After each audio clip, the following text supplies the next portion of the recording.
Good evening, everybody, and welcome to StatCheck episode 95. This is Decrypting the Pariah Nexus, where we'll be going through all the things related to the brand new Pariah Nexus mission pack that we have available now that came out, went on pre-order this weekend. I'm Innes, and I am joined by Jeremy, the one and only Curie, Judge Impenetrable. How are you doing? I'm doing well. Well, mostly well. I hurt my shoulder about a week and a half ago, and as last week was my birthday, I joked that I started feeling it, and my shoulder still isn't healing, so I probably have to go for physio for it. That's the joys of being old. How old did you go? Did you turn this year? 37. It's not too bad.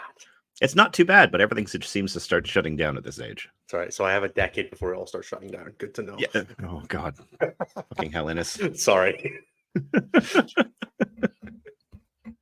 How about yourself? How you been doing? Yeah, not so bad. I took down our local store and sponsor of the show, Saltar Games, opened back up after a brief hiatus to renovate the store. So we had our first RTT there for what feels like forever. It's the first RTT I've played since like the end of last year, and it was great to get a run out. It's always a nice chance to play like the stupid, like you never really get a chance to play in real environments. So I got to bring out the Lord of Skulls, which was great fun. I played in with Rotigus because Chris has my Predators. So I was like, I need more things to run. I didn't own any more CSM tanks. I had like my two Vindicators, my one other Predator. I'm like, I guess Rotigus will go in the list. And man, he's ass. Just genuinely terrible. It really is. Even at what, 230 points? 230, yep, and then 40 for the Nurglings. And I was just the entire time, I'm like, this is exactly the same points as two Predators. It's exactly the same points as two Predators. The sum total of what he did was he ingressed down in one game to slow down a Warden Brick so it couldn't get to the Lord of Skulls, and then couldn't go through any of the gaps. So he was like 7-2 with my bonus home objective and couldn't get there because he was just like, well, I don't fit through this gap or that gap, so I can go backwards or I can stand here. So he stood there and flamered like a Warden squad twice. Yep.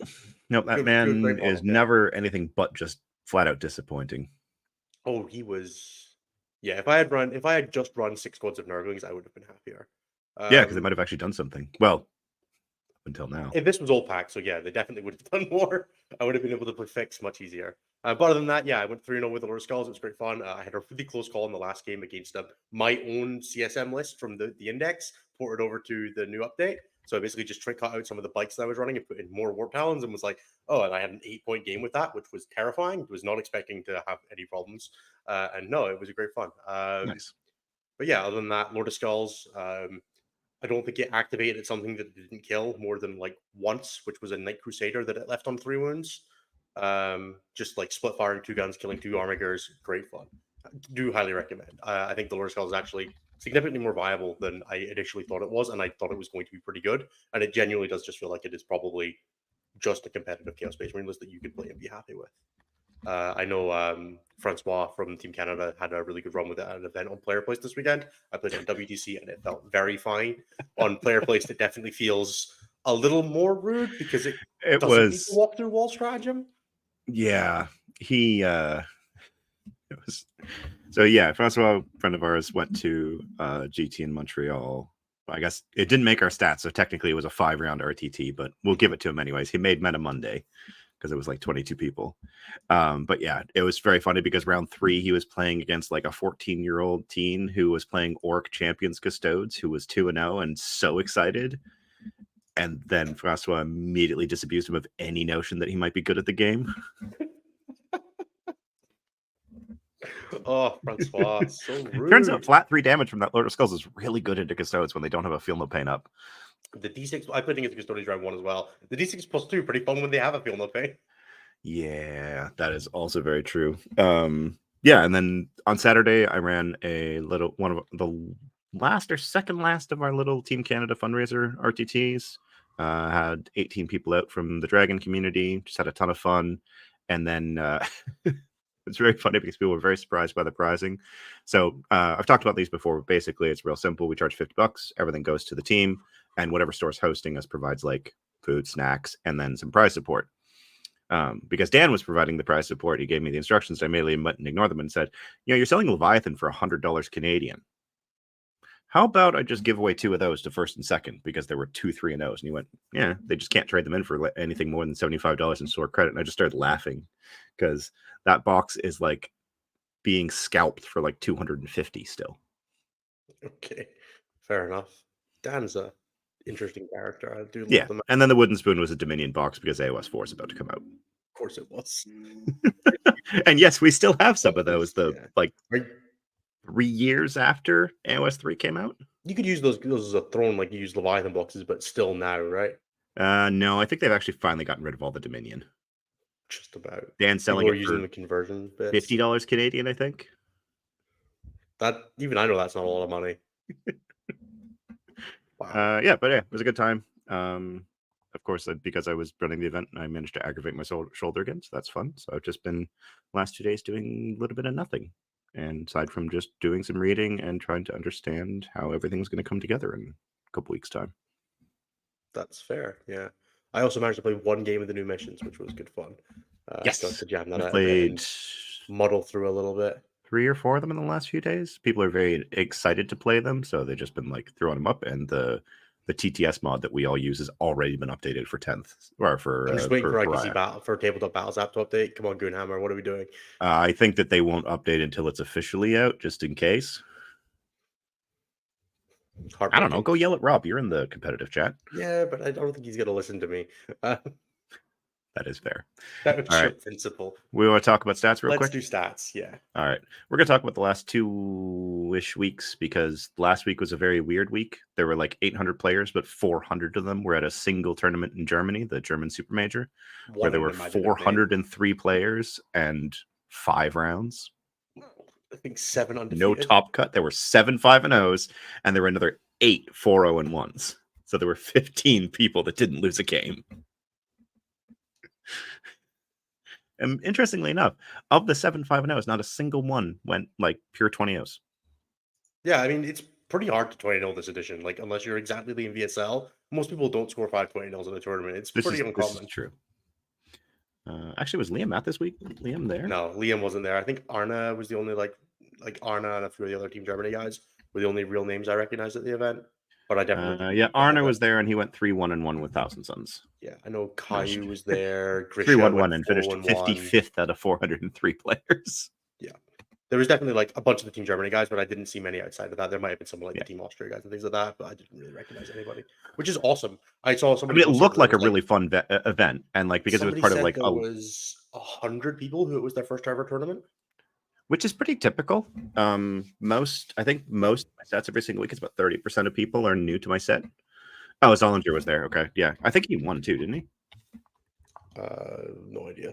Went undefeated. Nope. I mean, that sounds like Kev. He went 4 wins and a loss, so never mind. Ironstorm is dead, people. Maybe someone finally found his kryptonite. If even Kev can't win with it, Ironstorm is dead. It's confirmed. Stats for the weekend for the last 2 weeks, because it's more fun when we put it all together. Also, surprising absolutely no one, Space Wolves are not at the top for the last 2 weeks. It's Grey Knights. That's somehow worse. I'm more upset about that somehow. I know. Grey Knights, 5% of the meta. They have a 56.3% win rate, 2 event wins, 11 top 4s, and a 2.31 overrep over the last 2 weeks. Space Wolves are in second, 3% of the meta, with a 54.1% win rate, 2 event wins, 4 top 4s for a 1.39 overrep. All right. In third place, you have Chaos Knights. Okay. With 3.6% of the meta, a 53.9% win rate, 0 event wins, but 4 top 4s for an overrep of 1.15.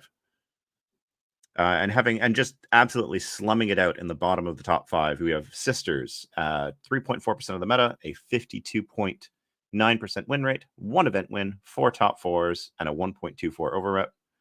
And then last but not least in the top 5, you have Thousand Suns, who have, kind of slunk their way back into there.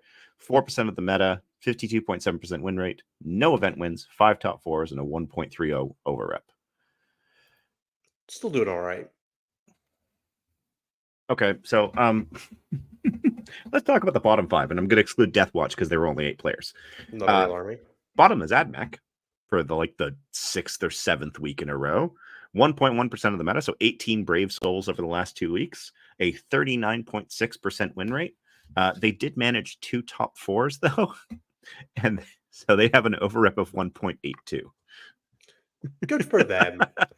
Powerful energy, AdMac guys. Then we get to talk about Tyranids, 4.8% of the meta, a 41.2% win rate, but 2 event wins and then 3 top 4s for a 0.65 over rep.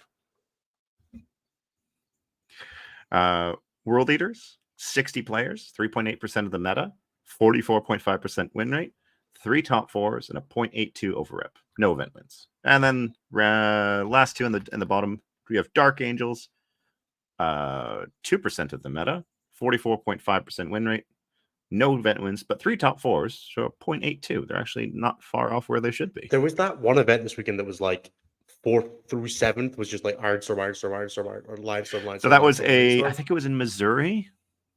People saying it was the Midwest of the South or something like that. But the terrain was just atrocious. There were several people in our community who were talking about it, just how bad it was. Just Ironstorm Central. Well, it's just like the terrain was super light, and yes, it was Ironstorm Central, but there were also other things that did fairly well in there. I think. Yeah, well, all the Ironstorms probably kept playing each other, and one of them has to lose. So, yeah. Hilariously, the Wooden Spoon at Francois event was won by a Dark Angels player with double Stormraven, proving that any list can be lost with. And the best part is, it clearly wasn't his because everything was painted in a different scheme, so it was borrow-hammered. Yeah, so it was like he was chasing the meta of I'm going to borrow this and I'm going to crush people. I had no idea how to play it. Kept like getting illegal moving his Storm Ravens or something. I don't know. And then rounding out the bottom 5, we have Custodes, 2.6% of the meta, a 47.4% win rate. So they're balanced. Unfortunately, they had no wins and 1 top 4 for a 0.4 over rep. Yeah. I think Stoney's data sheets are genuinely fine, and the army is okay. It just isn't not interesting, compelling to play. Yeah. Willow's Deathwatch just wasn't played enough. They got 8 players over the last 2 weeks combined, so I just. Cultist Chan, weird week to only have 2 folks. The reality of it is that Nathan is a little busy right now, and Anthony needs the night off. So we'll talk a little bit more, and we're going to talk about the missions tonight. We'll talk about a few other things today as well. But yeah, there's going to be lots of content and lots of discussions happening over the next couple of weeks as things ramp up again. Yeah. Plus, Anthony's obviously under a gag order by Sean Naden and isn't allowed to talk about anything that could affect anybody at WTC. Maybe. That one guy, Genestealer Cults, 1.9% of the meta, 30 players, a 47.9% win rate, and 3 top 4s for a 1.64 over rep. Good on GSC. Get them in while you can, boys. Yeah, and then Tau seemed to have finally found their footing. A 5.3% win rate over player makeup, and a 51.1% win rate, with 2 event wins, 7 top 4s, and a 1.36 over rep. So definitely bounced back from that initial couple weeks with the Codex where people weren't really sure what to do with them, it seemed. Yes, that's where we're sitting. And then in terms of other event wins, Orcs won 4 of the 20 events in the last 2 weeks. Yeah, 4 of the 24 events were won by Orcs, which is actually a bit lower than I expected, but they only had a 52.4% win rate and an 11 top 4s for a 1.30 over rep. It really does feel like people have kind of figured out how to play against Orcs a little bit more. Yep. Just the army is very linear in play pattern and does have very much weaknesses. So. But if you were just playing, the first couple of times you play against Bullywuzz and Green Tide, it is an experienced DM. But as you get more reps with it, it's definitely you find the weaknesses, you find the weak points. And I'm growing less and less inspired by either build, frankly. Just neither of them particularly really seem like they're the best thing you can be doing. Still obviously very good, but just it makes sense why they're falling off. Linear play pattern sense. That's fair. That's it's a linear play pattern, but it's also not one that's not wholly unique in the ecosystem, right? Like there are things that are similar defensive profiles to Mega Knobs that you also have to be able to kill, so you don't miss out on much by bringing more firepower that's good into that profile. Green Tide maybe has a little bit of that, a little bit more, and I think Green Tide has a higher win rate on average right now. Yeah, I feel like that was mentioned, but Green Tide also has the physically who wants to play it problem. Yeah, very much so. If we actually look at since the Codex came out, and we just want to do a quick breakdown of those, we have lost an Innis. But if we look at Orcs, Orcs since the new book came out have had a 55% win rate. Green Tide is at a 60% win rate across 247 games, but Bully Boys is a 58% win rate across 956 games. So like Bully Boys is being played at a 4-1 of Green Tide. But Green Tide has twice as many 4-0 starts proportionally as Bully Boys, and even has proportionally more event wins than Bully Boys. Yeah, I think Green Tide is a better list because it attacks the meta on a different dimension, right? It's not just doing Necrons, but different. And it in has the a great way of not just scamming your opponent. Yeah, I mean the Blood Surge move, the plus charge bonus, the weird War Boys, +5 out of and then +5 with a 5 weird up. boy unit that's just been sitting in the backfield all turn is all game is Yeah, real pain. it's a lot. And Which yes, definitely adds Existence up. UK, who wants to hobby Green Tide? You are not wrong. For sure. I think Green Tide is a list that people either had ready to go or picked up like a unit of boys for or aren't playing. And I don't feel like there's a lot of in between. It doesn't feel like the kind of list that you look at and you're like, ah, yes, I didn't already own 120 orc boys, and that's the thing I want to be doing with my life. It very, very much feels like if you either had Green Tide ready to go or you are not playing Green Tide. Yep. The interesting thing is that like we only have, I think it's been like 5 weeks of this. 5 weeks. So in 5 weeks since basically we started looking at all this. So this is basically just Codex Tau, Codex Space Marines, which orcs and the slate and all that came beforehand. So in those 5 weeks, there's only been 4 factions that haven't won an event. That's Death Guard, CK, Demons, and Custodes. And I guess AdMech, but they're not real right now. And I don't think any of those are particularly shocking to anybody. No, not really. Like, and the thing is that they're all still sitting in that 45 to 55 range. Yeah, they're just not, at the end of the day, there are always going to be 5 factions that are the bottom 5 factions. And the fact that they're within the balance window is at least a good sign. Yep, 100%. I would be surprised if Custodes don't win an event reasonably soon. Yeah. I feel like you put Cletus on the board, you're going to win an event eventually. Yeah. All right. Yeah, I actually have the 120 boys and I still don't want to play it. Yeah, exactly. You have to, 1, own the 120 boys already, and B, not have already exhausted your amount of like, you have a level of ability to play Green Tide like you're a Sims character, and the more you play it, the more that bar fills up and it never decreases. So and if you play that in previous edition, sorry man, you're just not playing it anymore. Yep. Interestingly, since the last slate, in terms of T-Whip, we only really have 3 armies that are in the problem territory, which is unsurprisingly Orcs, Space Wolves, and Thousand Sons. And Space Wolves aren't a real army, so it's only really Orcs and Thousand Sons. Yeah, the 1.82 T-Whip is kind of scary. They make up 5% of tournaments winning position, but only half of that of factions. Get Thousand Sons and Mega Knobs in the bin, and we'll be fine. And Green Tide, Met'll be great. Put them in the bin. Yeah, maybe have another problem, but we'll talk about that in a little bit. Look, we can put them in the bin as well. It's not. Their miracle dice only give them so many rolls. They can't roll to save against being thrown in the bin. It doesn't work on desperate escape checks from the trash.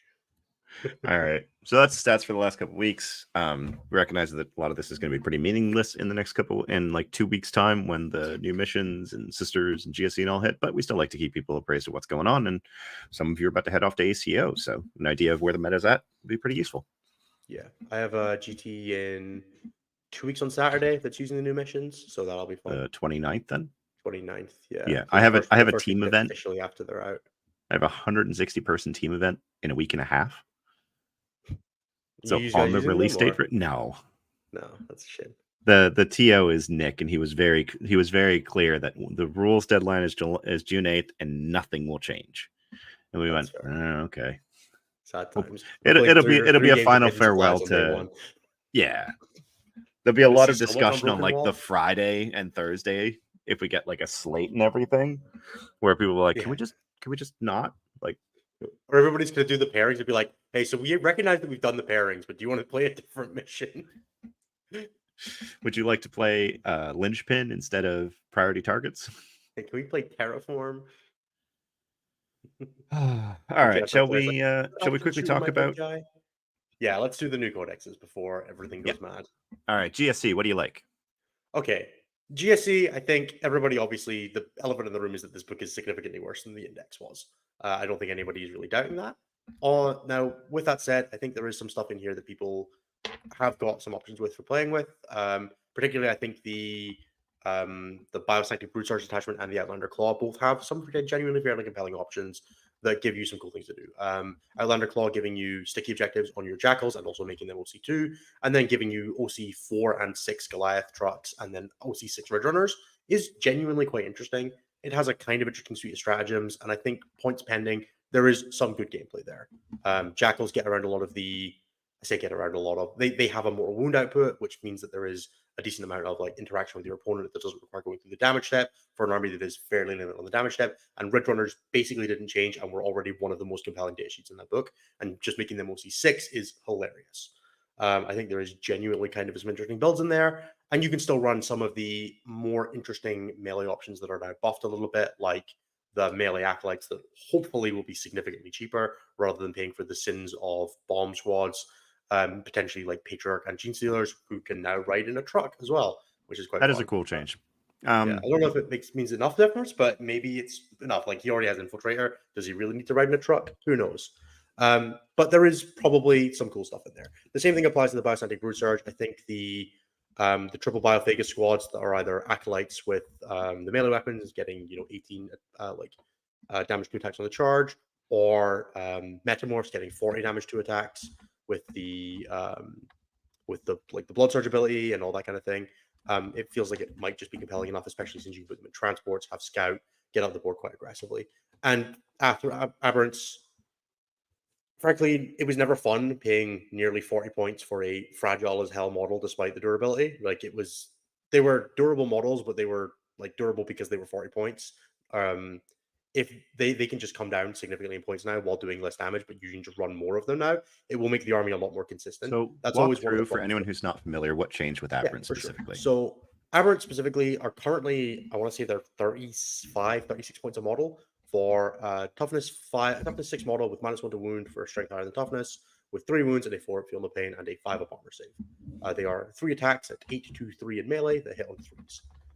Currently, they also have sustained hits from an Abominant or lethal hits from a Biophagus. With the update, they're now down to a 5 up feel no pain. They are down to strength 7, 8 damage 2, which I do think is annoying, the strength particularly. I understand reducing the damage on them, especially if you're going to significantly cut their points, which remains to be seen. I believe they're 30 as printed in the Codex, which is nowhere near enough by my estimation, but we'll see what happens. They also removed like the leader options, which is fine. You can now run the cool looking stop sign and not be penalized for it. And the Abominant now gives fight on death instead of sustained hits, which again is an annoyance, a bit of a nerf, but also side grade in some situations. The Biophagus he also got better, right? Changed a little bit. He gained an attack, and lost a point of feel no pain, which on a model that stands back up is pretty significant, because he does stand back up with 2+. So broadly, one of the bigger complaints about armies like Genestealer cults is that when you try to play a pure melee army that is reliant on deep strike charges, there is very, very significant fail points in your army turns on and off based on a dice roll. And the more expensive your units are, the more you are making that a single isolated dice roll. Even if it's, at +2 or +4 potentially in the Bioscientific Brute Surge attachment or coming off of Rapid Ingress, it is a fail point. The more you can run more units that do the thing, the more smooth the if you have 6 chances at a 9 instead of 3 chances at a 9, it feels a lot better. Exactly. Well, it feels a lot better to play with and a lot less annoying to play against. Yeah, because your opponent's going to make like 1 or 2 of them, and you just plan that, as opposed to saying, well, he's going to try for 1 9. That probably will fail.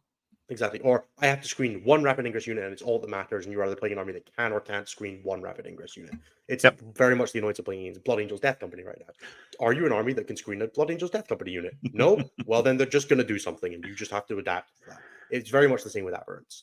The more that Aberrants are, Aberrants would be significantly more interesting as a 250-point unit with an attached character than being a 400-point unit with an attached character, because you can run 2 or 3 of them, and it gives you options and gameplay, and it's less dependent on whether you roll the rolls for them to come back and whether they hit their charges, and you're playing a more interesting game with them. So talk to me about the damage change. Now, this is something that that people have talked about a lot, because there's been a lot of index to codex reduction in damage that we've seen across a couple armies. I often bemoan my Lion losing his damage 2 sweeps and my Deathwing Knights losing their damage 3 hammers. Is this okay, or I think neophytes are kind of terrible now, unfortunately, and I think it's a very real change. Oh, I'm talking about the aberrants here. Oh, for aberrants, I mean, just across the board. I mean, like everything. Losing a point of damage is a 33% reduction in damage output and a 50% reduction in damage output against things with -1 damage. It's a very real change that hurts the unit. If it commensurately includes a 50% reduction in cost, I don't care. That's what it Yeah. really Okay. comes down to. And They then are just as good similarly, at killing things with 2 and 1 wound as they were before. They are worse at killing things with 3 wounds now. If they are pointed appropriately, fine. But if they're so not similarly pointed with the appropriately, then acolytes screw them. change, they, their damage remains unchanged, their AP remains unchanged, but they lost half their strength. And 3 shots per model. Acolytes? The bomb squads? Oh no, I'm not talking about them. I'm talking about the heavy The mining. melee units, they went from being strength 10 to being strength 5 with anti-vehicle monster 4+. So it mostly comes out in the wash, except against like toughness 6+ infantry, where it Yeah. is obviously a little bit worse.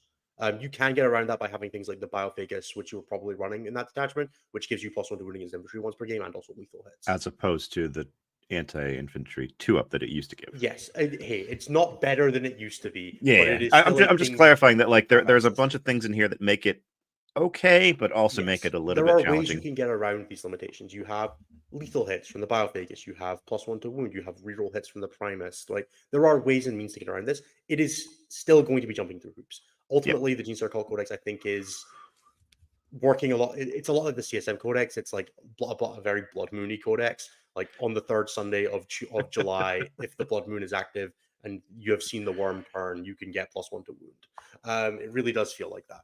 Yeah. And part of that is that Genestealer Cult's thematic design is that it's, working really hard and doing convoluted stuff and then getting good rewards out of it. It kind of feels like the rewards aren't there. When you have data sheets like Neophyte Squads that went from having 24 seismic cannon shots to having 8 and 2 mining laser shots that are now lower strength, it is definitely easy to look at the book and go, well, that unit was 170 points before. If it's 100 now, I'm not going to mind. If it's 140, I'm going to be upset. That's always the problem with stuff like this. Yeah. No, that makes With an perfect army like sense. Genestealer Cults, you are playing on a knife edge because like there's only so cheap you can make a 1 wound model with with toughness 3 and a 5 save. And at the point where they are too cheap, Genestealer Cults will be incredibly annoying because there will be a billion OC that's deep striking in your face and rolling charges at you and not caring about the guns. And the second that they're too cheap and have guns as well, well then that's obnoxious. And the second they're a point too expensive, well that's the load bearing data sheet for your army. What are you meant to do with anything else? Yeah. And I will say one of the things that I do like from this book, and it's something that we're not seeing a lot of. You talk about like the changes to the sites and all that, but I look at it from the perspective of someone new coming in. There isn't the need to be like, okay, well, if I want to run the optimal loadout, I have to buy 4 boxes for every 2 boxes of neophytes to have all the weapons, or I need to go find the bits or have someone print the bits for me. It's all there. 100%. I also think. Sorry, please. I was just gonna say, I wish that they would just take the approach of, rather than having 6 different profiles in that box, just collapse them to here's a heavy weapon, here's a special weapon, and it has a profile.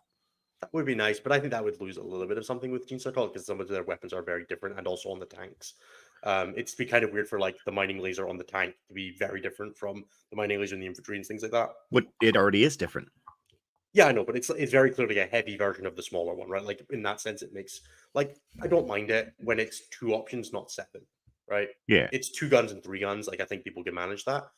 Now, I will say the reason I like it is it's a much more balanceable unit now. Yes, because you're not saying I get at, all of this.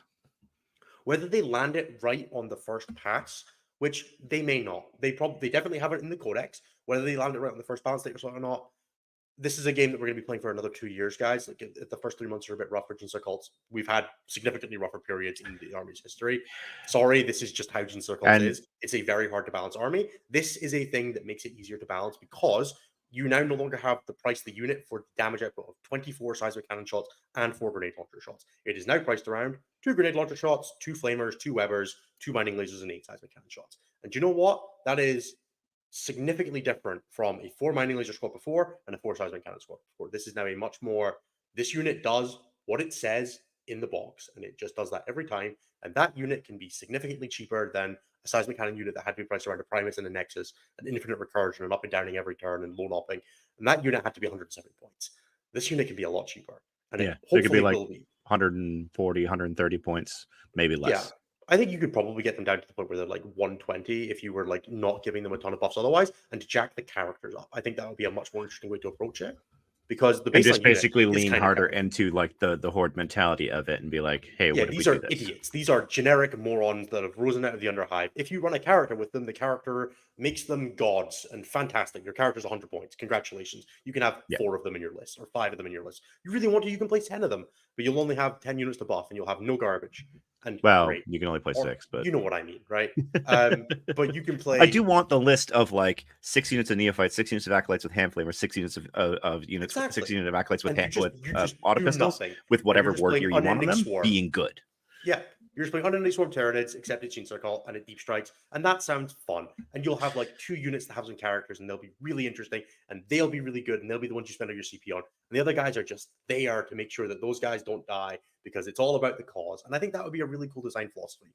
And whether we get there on the first balance pass or not, I think it's very likely that if they didn't get there on the first balance pass, those units keep going down, and that can only result in, at the end of the day, what will be a fairly playable board.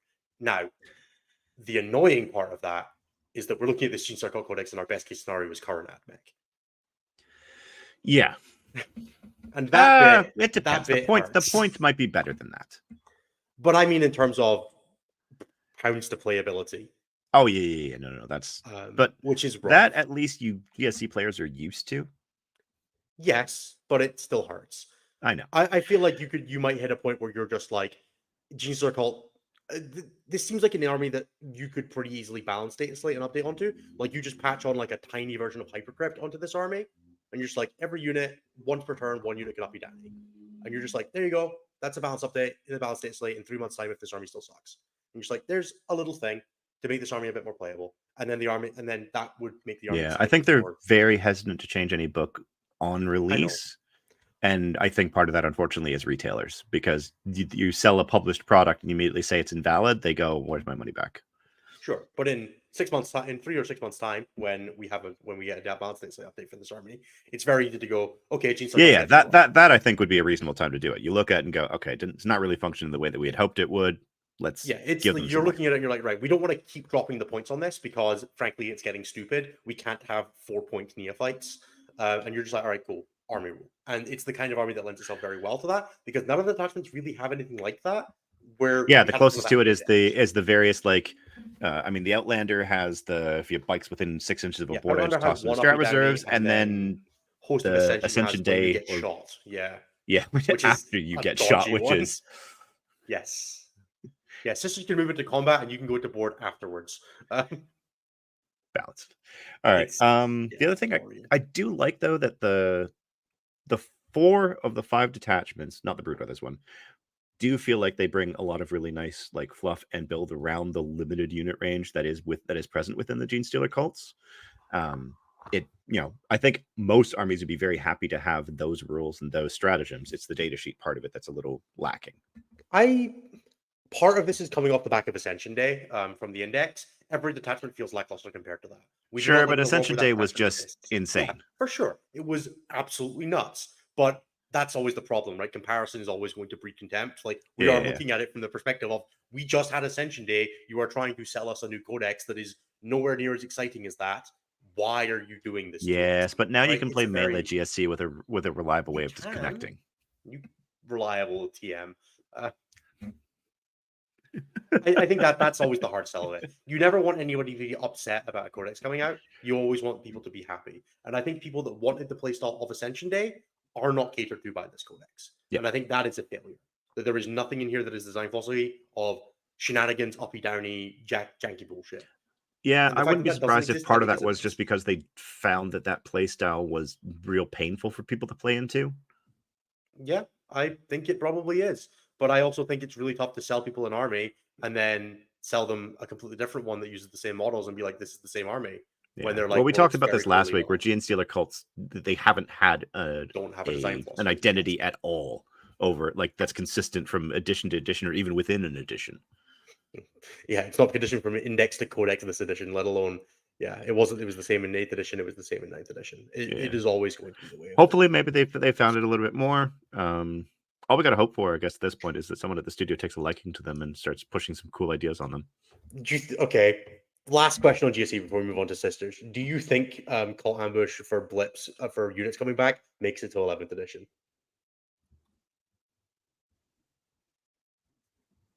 Maybe.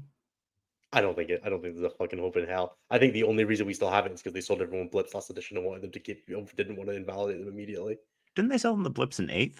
8th and 9th, 7th and 8th. They were in the 8th book and the 9th book. I didn't know they were in the 9th book. But they are not, as I understand, in the 10th book.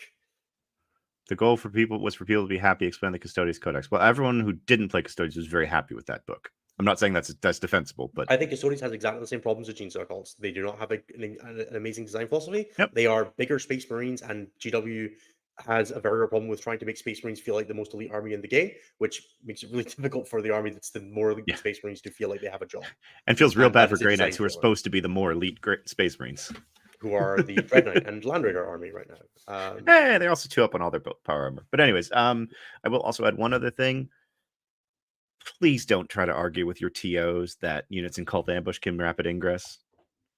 I saw you in chat, Coco. Hey, Red Rum, I own a Custodes army. I want them to be good. I want them to be fun, but I also want them to be fun for others to play against. And it kind of goes down to the same thing of if you can't be balanced, you have to be bad. I've been broadly quite impressed with Talons and Shield Host. Just in Talons general, has actually been doing exceptionally well. fine. Like Talons in the since we kicked off the meta is like at like a 52% rate. Yeah, it turns out putting a reactive move on Custodes data sheets is just kind of good. Yeah.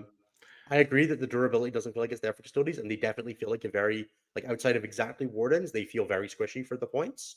And I don't love that, and I think Custodes could do with something on that front.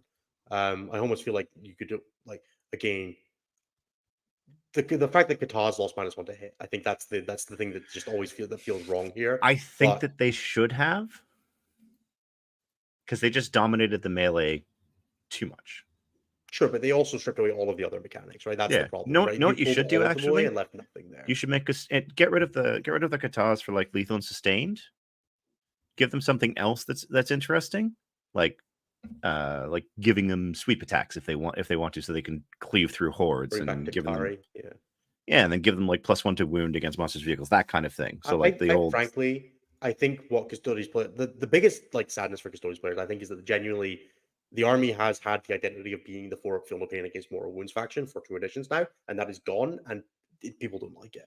And I genuinely understand that. The thing that I was going to say after this is get rid of the Katars and all this, give them Torrent melee. Because they're fed up with rolling dice. I mean, like, if you're going to give them sustained on 5s once per game or something like that, just make them have Torrent. Everything hits. Yeah, I think there's a and lot then of, play with the to wound side of it, because I think it would be a really interesting space to explore, is a melee army that just doesn't have to roll the hit. I think what we should do is move on to Sisters. Yeah, because otherwise we're gonna like Custodes and Genestealer cults feel like they have similar design problems, and I don't think that's a great thing. And I think that there is work that needs to be done there for both of those armies so that their player bases can be happy. Let's talk about Sisters. Yeah, all right, Sisters. I'm gonna preface this right now. Sisters need point hikes. There is no question about it. The points in the Munitorm Field Manual or the points in the book, both of those are way too low for this book to be in any way fine. Sisters have 4 detachments. All 4 of those detachments are a ton of fun. Yeah, speaking of not rolling dice, perfect segue into Sisters. It's almost like I was thinking about this. Miracle dice are still amazing. They haven't made any changes to how they function, and in fact, they've given them additional ways to use them in the book. And more miracle dice. And more of them, yes. Less in some ways, more in other ways, because they got rid of all their cheap units. So, like, you don't have the missionary anymore. You don't have the Death Cult Assassins. You don't have the Crusaders.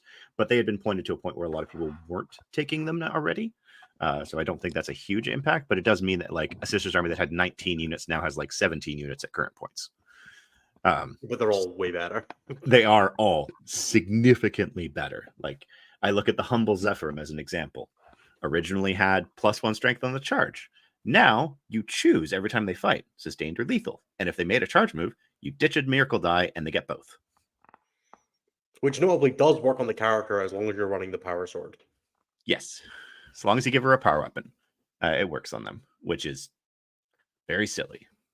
Hallowed Martyrs, still an amazing detachment. They lost ignore mods and they lost +1 to wound and melee. Didn't really need the +1 to wound and melee that often. And instead got it definitely came up a lot for like Arcoflagels and things like that on the offense, but yeah. Yes, but they gained auto explode, which allows them to just trigger the detachment roll for the entire army if you happen to kill a rhino in the middle of their army. And they gained a strat for full rerolls to hit, and if you're below half strength, full rerolls to wound as well. Which is also very good for Arcoflagels. Yes, especially since Arcoflagels aren't twin linked anymore. Yeah. But yeah, and as a whole, Sacrifice saw a breaking. I'm going to ignore that. I'm going to assume that it's the index wording because the suffering. So anyone who tries to use Suffering and Sacrifice to break the game, please stop. No. It's quite funny though. And yeah, so like I remember when we were going through it and there was something like 75 datasheet changes to sisters and something like 72 of them were buffs. There were like 2 side grades and then 1 direct nerf.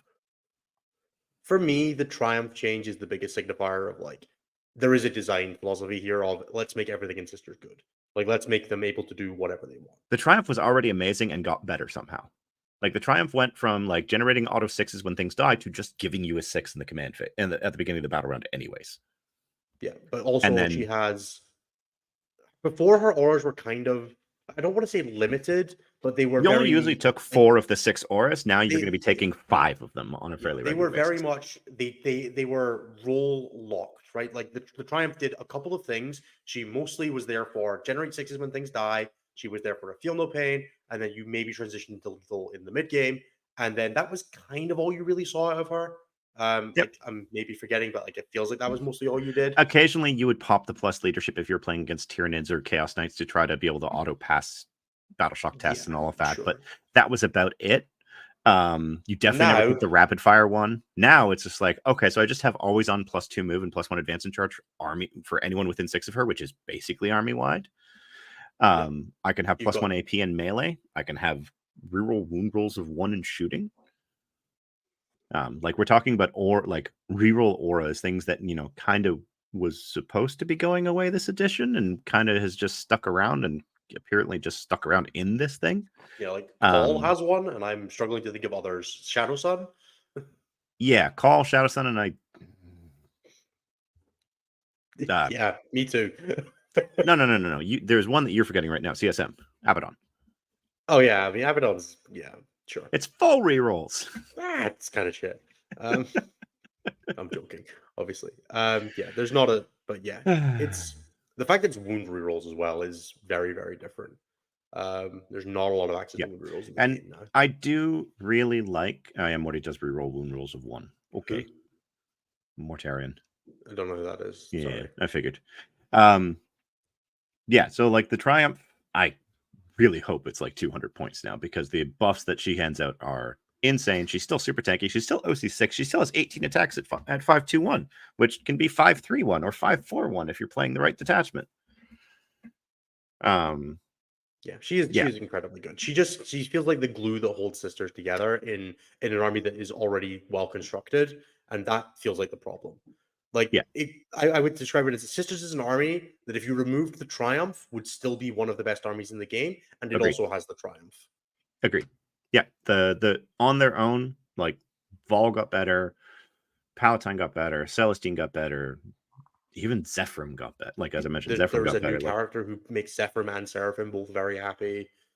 Yes, Celestine got better. She brings D3 models back now if they're bodyguard instead of Gemini. Just there's a whole lot of changes in there. So the things that I like there's clearly a power imbalance in this book. There's no question about it.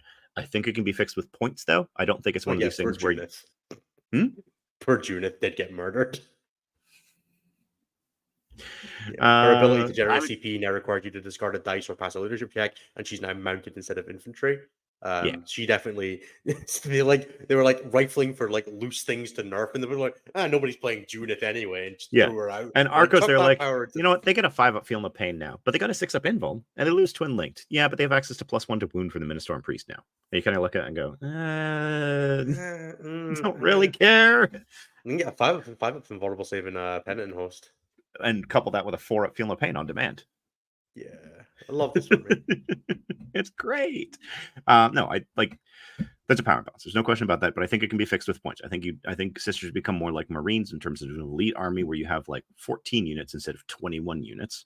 And nice. they, instead of playing trash fire, throw everything at the wall and see what doesn't die, you then instead play like, I'm going to kill you with my really instead you good lose unit nothing now. and table them with exorcists, right? That seems to be the AP5 exorcists are very funny. AP5 ignore mods exorcists.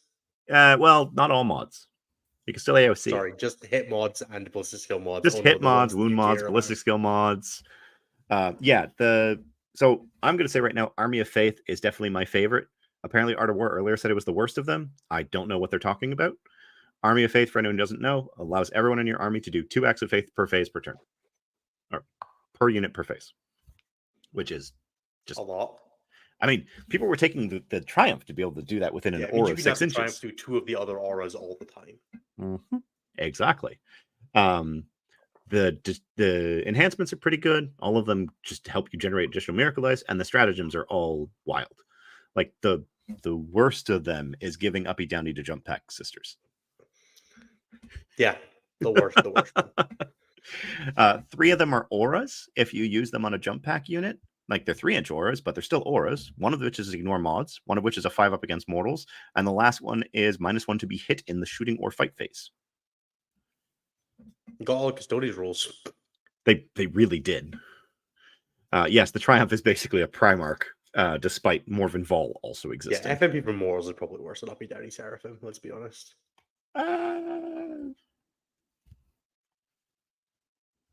Probably is the worst, but even still. When does Celestine bring models back? Command phase. So you can have Celestine in combat, and then have her lose some casualties, coherency kill them out of combat, Uppy Downy Celestine, bring D3 models back up in the sky, and then set back up on the board. Yep. That seems fun. Yep. They can do all of GSE's tricks as well. Yeah, so it's a fun detachment. It's wildly powerful. Being able to ignore hit, wound, everything except for AOC and damage mods. Basically army-wide, just with a single unit of jump pack sisters for 1 CP is pretty good. Who cares if everybody knows I'm not happy with this. Who cares that your exorcist lost heavy? They got a point of AP, and now they cause deadly demise on 5-up. And they ignore mods, and they force battle shocks now. Yeah, it's which disrupts actions now. Does it disrupt your opponent's doing like sabotage or whatever? Yeah. Well, it doesn't stop them. It's just you can't start them when you're battle shocked. I have no idea. As far as I know, it doesn't impact it. But anyways, that's my take on sisters. They're wildly strong right now. I think you could probably increase the cost in the army by about 20%, and it would still be an A tier or higher book. I guess becoming Battleshock does not stop you from. That's no, weird. Just I feel like becoming Battleshock should stop you from doing an action. That feels like a thing doing an action, being dead. That is true. Because you are now removed from the battlefield. So even if you get removed and set back up, i.e. resurrected, you still fail. I'm not gonna lie. I think Burners of Flame is the one that like gets me going the most. The ability to AOC Celestine just. I immediately read that. I was like, oh, that's the detachment that I would play. Also, AOC is Strength 10 multi-melt is involves unit with +1 to hit and wound monsters and vehicles with full rerolls. And advance and shoot coming out of rapid ingress. And yeah. I more looked at the idea that you have dual wielding heavy flamers on Seraphim squads with devastating wounds. Yeah, or twin linked flamers on penitent engines. Yeah, but penitent engines only go to 2. You can have like 96 + 9 flamer shots coming out of a Seraphim squad with a free battle tactic for devastating wounds. Yeah, that's fair. So it's just 7 dev wounds for 0 CP every turn. The fire and fades, so it's like you're interacting with it because all of your indirect die to their exorcists. And then you also have Celestine who's doing it for a CP every turn and also fire and fading. And you're just kicking out 12 dev wounds a turn on fire and fading flamers that can't really be interacted with, that have AOC if you catch them. Fun. It's weird how much Firestorm is significantly better in the army with fire and fade than it is in Space Marines. It's also significantly better when you have weapons that cost about the same as the bodies you put them on, instead of the bodies costing 3 times as much. Yeah. If I could staple wings to my aggressors, I'd be doing a lot better. If your aggressors could be T3 and 1 wound and still have the same guns, they'd be amazing. And if the lion had wheels, he'd be a bike. But All right, shall we talk about the missions? let's talk about the missions All right. before I go slightly insane, so we can maintain some positivity on the episode. All right, so let's start with primary missions. So there are 9 primary missions. 5 of them are the same. 6 of them are the same. Ish. Take and hold is unchanged. And really, it's the only, and supply drop is unchanged. Those are the really only 2 that actually are still around and didn't change a single bit about it. Purge the Foe is still here. Purge, they fixed it by making it so that if you go first, you don't just give up kill more. They can still get a kill, but they don't get kill more. So you're not down by 8, you're only down by 4. Yeah, which I think is fine. I think having I think a it's minor better. penalty, not It's giving not giving up 4 on it seems fine. Yeah, and it also means that you can go and you can kill a thing, get your kill, and if your opponent kills more, you're like, yeah, whatever, we're even here. Yeah, exactly. Even if you have to trade 2 to 1, it's still you don't fall behind for that. You just stay. Well, you don't fall. And you're able to take your board position safely, so long as you know you can get that 1 kill. Exactly, and it also doesn't it also doesn't even if you know you're not going to get a kill, it only punishes you a little bit for staging, because sometimes you have to stage and take a bit of casualty on the way through to get into position, but you can do that knowing you're only feeding 4 points to your opponent, not 8 points. So correct, which I think that's fine. Scorched Earth is back. It's better somewhat. I like it. I think Scorched Earth is fine now. I mean, I like the changes that they get. Scorched Earth is nice and simple. For those that don't know, the changes to it are real straightforward. 1, you can now scorch as many objectives in No Man's Land as you want. You can still only do 1 action per turn, but the big thing for it is that you end up in a position where, if you want to, on 2, 3, 4, you can scorch the 3 midfield objectives and get 5 for each one. So your opponent can't scorch them, and 2, you can score points for them. Also, scorching completes at the end of the game now, rather than just correct. So on 5, you can start your next turn. The hilarity of that means that if I can just go yeet myself onto my opponent's home objective and say I'm burning it, they can't do anything about it if I have second. Yes. Besides put more OC on it than you can physically get on it. Yes, that is always the solution. Or just kill them. Exactly. Just kill any unit that can get to your home objective. Tried and true Jeremy strategy. It works 50% of the time. Servo Skulls is back. It's called Unexploded Ordnance, and you have to do an action to move them now. Which I think fixes the biggest problem that existed with Servo Skulls, which was the triple kick. Of going first. It also fixes the problem of sticky objectives continuing to move. Forward. Yeah, for sure. That was also obnoxious. And I think moving in both player turns was an issue where if you controlled something and then moved it so you were still able to control it, it moved 12 inches a turn. Yeah. So you would the biggest problem obviously was if you went first in Servo Skulls, walked onto the 3 objectives, you could kick them all back towards your deployment zone. They wouldn't score on turn 1, so it didn't matter that they were close to your deployment zone. Then at the end of your opponent's turn, they were in theory out of range and still under your control. So you'd move them back to middle, and then the next turn you would move them 6 again directly towards your opponent's deployment zone, and then you would score at the end of that turn. And at that point, you would have had 2 turns of interaction, and hopefully you have now removed your opponent's ability to interact with those objectives in some areas, or you've moved them diagonally away from where their power is, or you've clustered them all, whatever, right? And suddenly your opponent has a very real problem because you're now scoring up to, it would have been on launch, it was 15 points per objective. It's now ended up at being 8, which I think was the biggest problem. Now it's still a considerable amount of points, but now I think you're going to just move them forward or not move them on turn 1, frankly. Agreed. Action economy becomes really important in this mission, but I also feel like it turns into a bit of a game of actual soccer now, where you kick it forward, they kick it back, you kick it forward, they kick it back, and no one scores any primary. Or, just don't play Scorched Earth. Don't play this in Cerner Destroy deployment. Yeah, no. Because it's real fucky in that one with the middle. Yeah. But in general, I think this is it's one of my least favorite of the missions, but it's still better. It's significantly better than it was. Yeah. But I compared it to it's the difference between a flaming bag of dog shit on your porch and just a bag of dog shit on your porch. At least you can manage the bag of dog shit. I think that's probably overly harsh, but I also like Vital Ground, and I'm upset it's gone. So I'm glad it's gone. That mission was boring. Anything where there's nothing to scrap over in the middle is boring. Each their own. Ritual's back.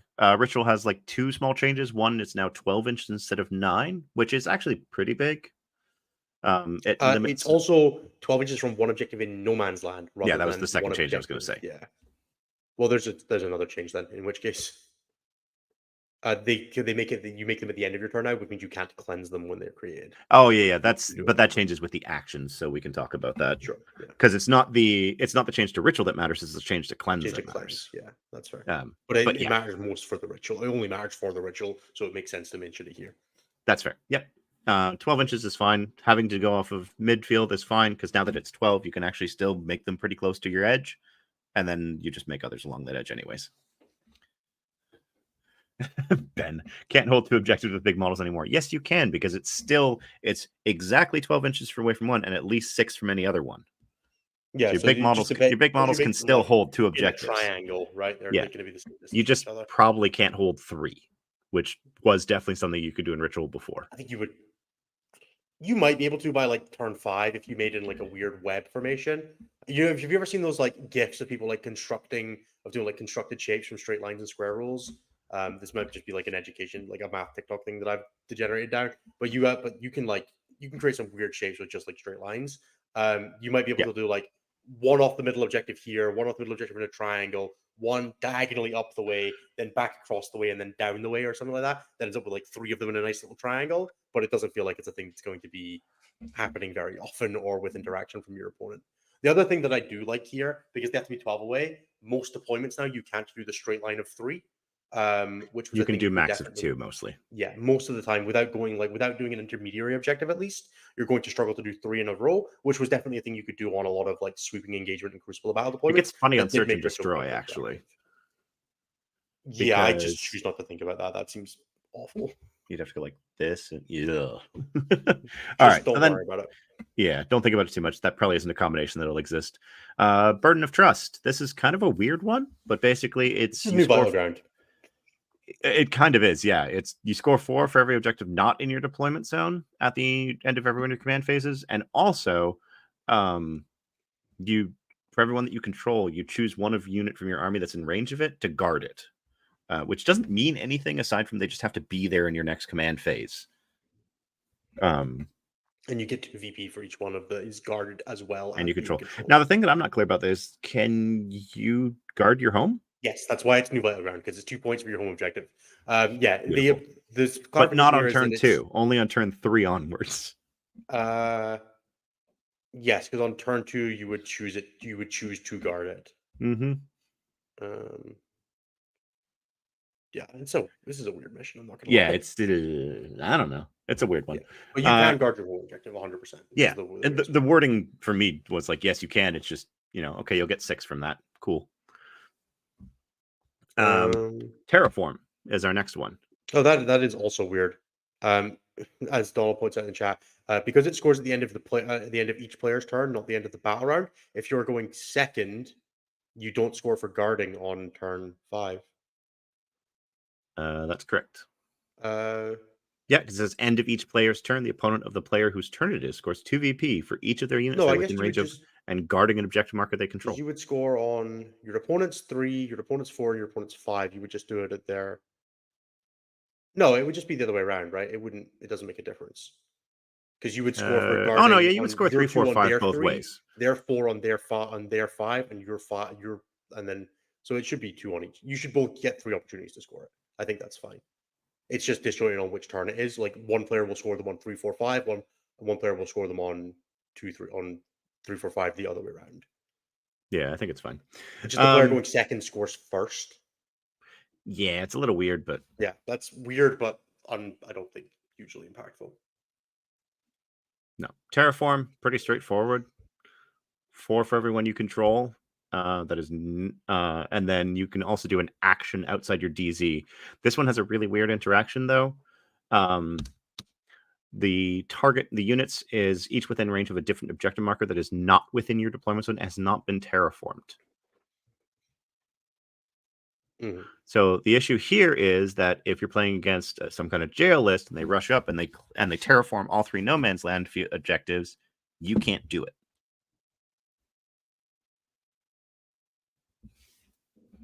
Oh, I guess.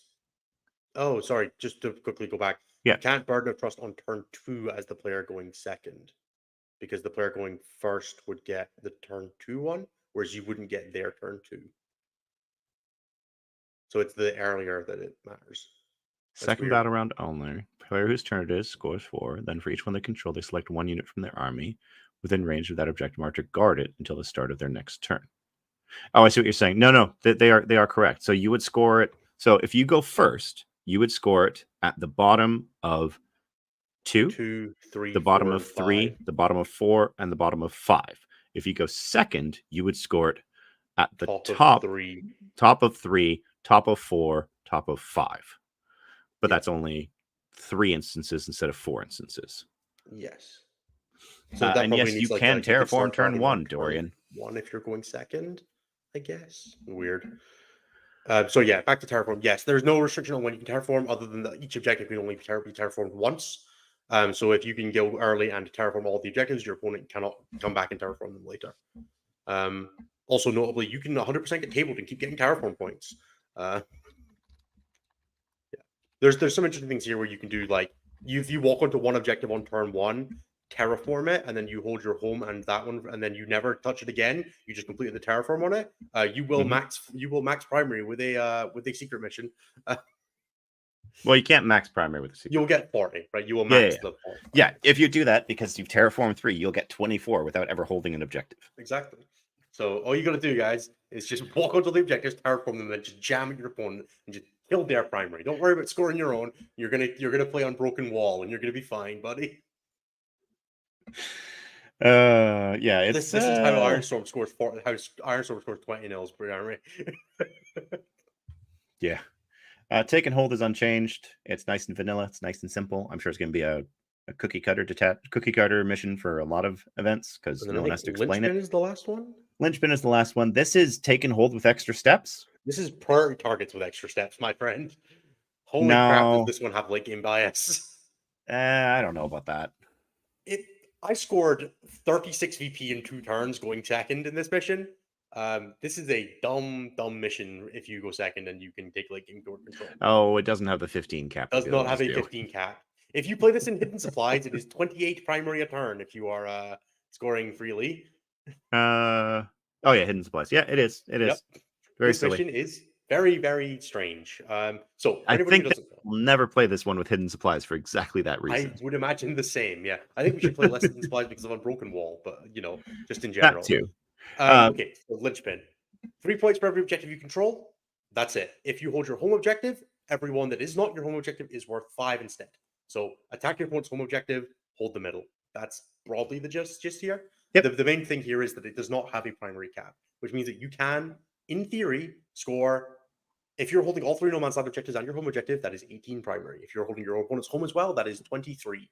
I found that this mission was very much if you just scrap with your opponent early and just deny them primary and you win that scrap, you can catch up. I literally scored 36 primary in 2 turns.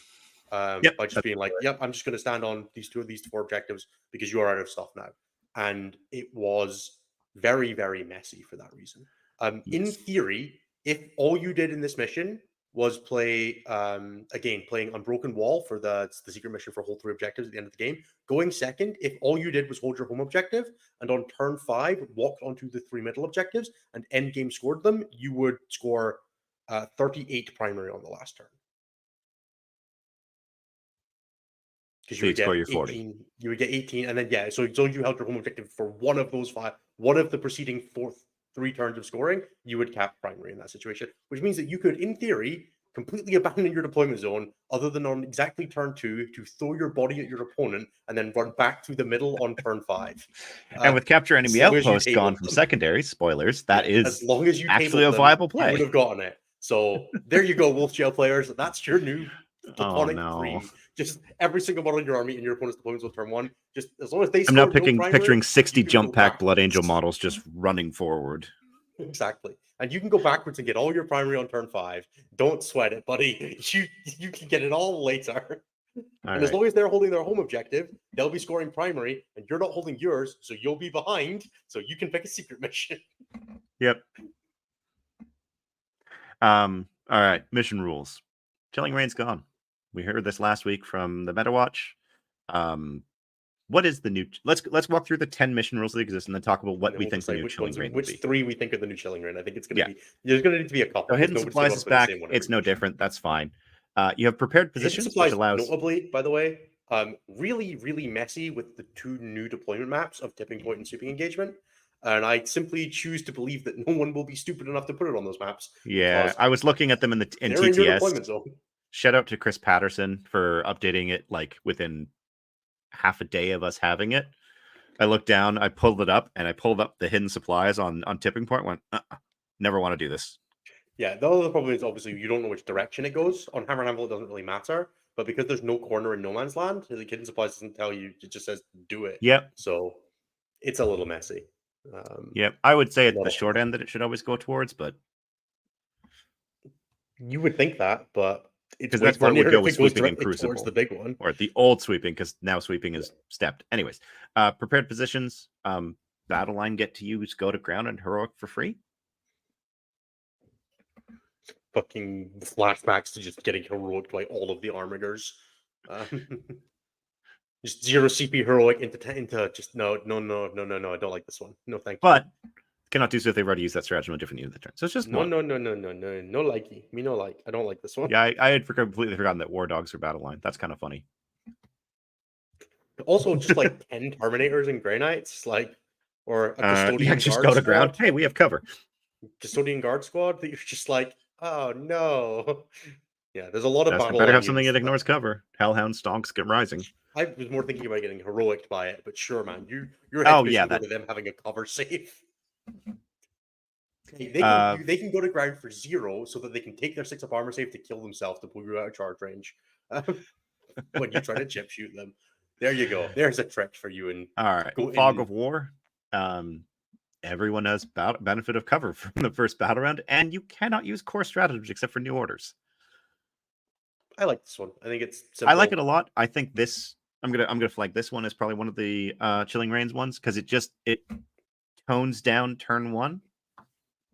Because it basically means I will also flag it as the lowest impact one if both players forget it exists and use stratagems turn 1 anyway. Yes. Because if you both use stratagems turn 1 anyway and it just didn't exist, who gives a shit? May as well have been Chilling Reign. Which I think that is completely fine and a very reasonable thing. Yeah. Obviously, although it is very funny to go into someone and be like, you can't CP reroll turn 1. Yeah, it's a good way to just start nuking Magnus with your exorcists. Don't nod at that. Don't validate Sisters players. It's against T-Sons. I'm allowed to do this. That's true. It's the only reason I'm bringing a Hive Tyrant and Tyranids right now. It's to CP reroll shot counter on Execretes. All right, then we've got Adapt or Die. If you're playing fixed, you can swap out one of your cards once per game at the end of a turn.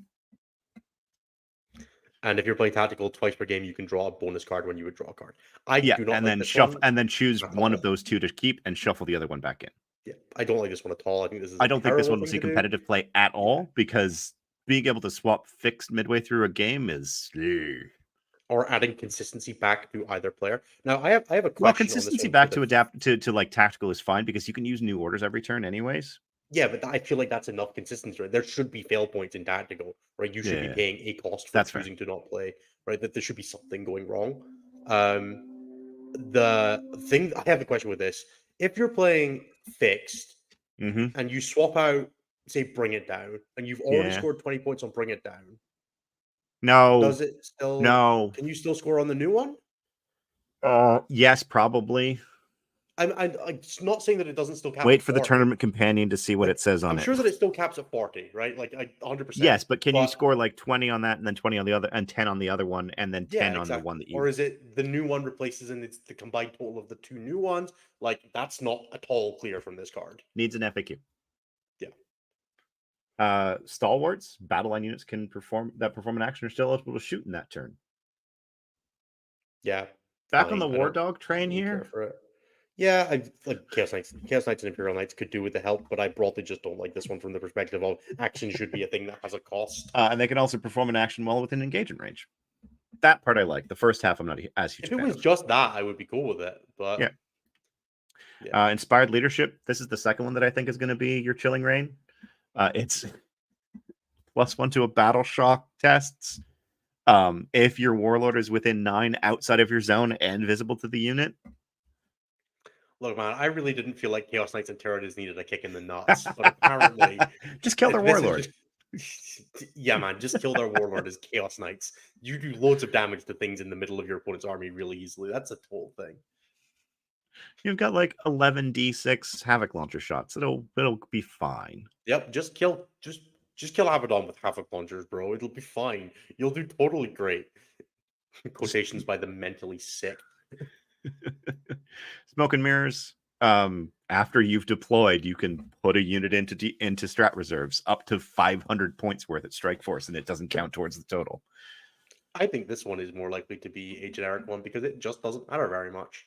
No, yeah, because also with this, they don't count as having started the battle on there, so it's not like you can do turn one shenanigans with it. You're just denying yourself up to 500 points of your army. And it's only one unit. It's good with infiltrators if you're trying to infiltrate block opponents because you can infiltrate and then pull away. I think that's fine. I think this one is the one that I would be more like. I would like if I was going to play Chilling Reign and everything. I would just be like, cool, let's just play Smoke and Mirrors. It's like literally non-impact on 90% of the games you play, unless you're exactly playing against like Alpha Legion Cultist Deceptors that are trying to block out your Alpha Legion Cultist Deceptors, which would be hilarious, frankly. So yeah, I think this one is the one I would probably just like. This hidden supplies and Fog of War. I would probably do like no. 2, I 2, want 1. raised banners to be the new Chilling Reign. Oh, yes, again, secondaries need to be easier to score. That's exactly what we want. This gives you 3 to 5 at most secondary. Sure, but that's a full card every game that you don't have to score. Up to a full card. Sure, but it's a well, you're always going to get your home objective. Sure. Like it's a.